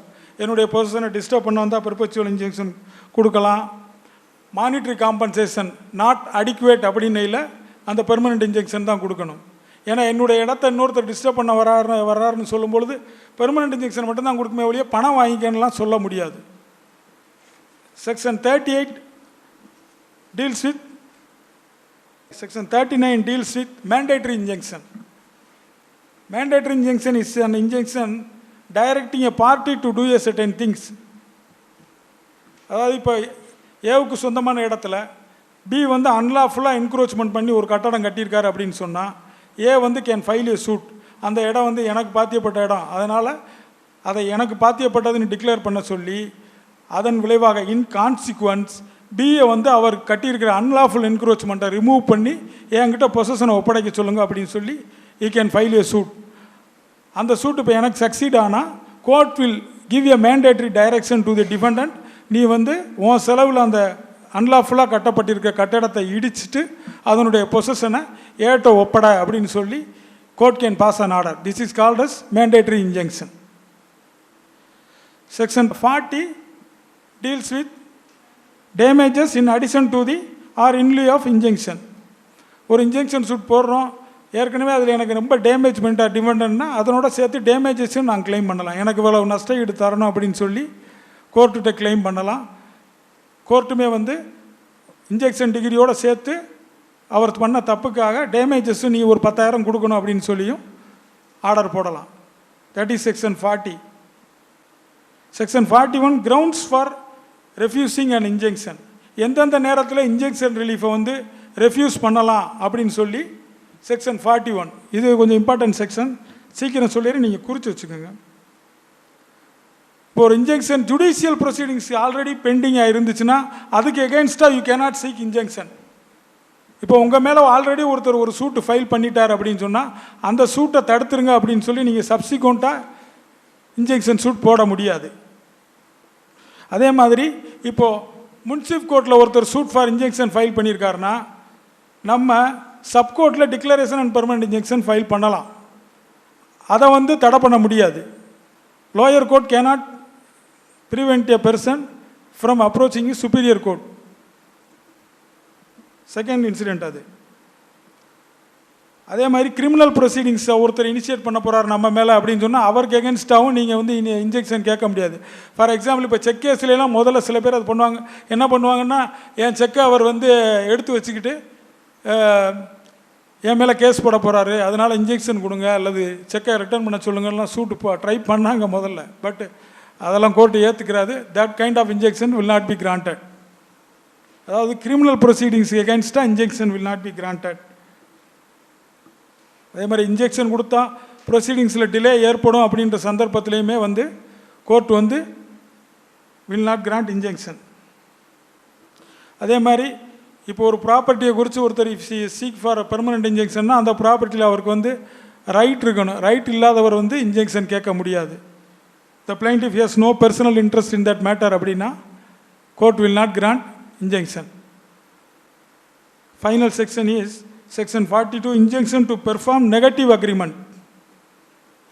இப்போ ஒரு அக்ரிமெண்ட் வந்து negative part as well as positive part, அதாவது அஃபர்மேட்டிவ் பார்ட் ரெண்டு இருக்குன்னு சொன்னால் அஃபர்மேட்டிவ் பார்ட்டை வந்து கொடுக்க முடியலை அப்படின்னா நெகட்டிவ் பார்ட்டை கோர்ட்டு கொடுக்கலாம். This is one small important section. இதுக்கு ஒரு எக்ஸாம்பிள் என்னென்னா, A and B enter into a contract. A வந்து ஒரு சிங்கர், பி வந்து ஒரு ஸ்டேஜ் வச்சுருக்காரு, ட்ராமா ஸ்டேஜ் வச்சுருக்காரு. ஏ வந்து பாடணும்னு சொல்லி ஒரு கான்ட்ராக்ட் போடுறாரு. போட்டுட்டு இன்னொரு கிளாஸ் என்னென்னா 6 மாதம் ஏ வந்து பியினுடைய ஸ்டேஜில் பாடணும். அந்த 6 மாதத்தில் வேறு எந்த ஸ்டேஜ்லேயுமே பாடக்கூடாது. So there is 2 parts. One part is affirmative, பாடணும்னு சொல்லி ஒரு அஃபர்மேட்டிவ் பார்ட் இருக்குது. அந்த 6 மாதத்தில் ஹி ஷுட் நாட் சிங், அந்த வேறு எங்கேயுமே பாடக்கூடாதுன்னு சொல்லி நெகட்டிவ் பார்ட் இருக்குது அப்படின்னு இல்லை. இப்போது ஏதோ ஒரு இப்போ அவருடைய பர்சனல் ஸ்கில் அப்படிங்கிறதுனால கோர்ட் வந்து பாடுன்னு சொல்லி அவரை கம்பல் பண்ண முடியாது. ஆனால் 6 மாதத்துக்கு வேறு எங்கேயுமே நீ பாடக்கூடாதுன்னு சொல்லி கோர்ட் கேன் கிராண்ட் இன்ஜெக்ஷன். அதுதான் வந்து injunction to perform negative agreement. So these are all the 42 sections.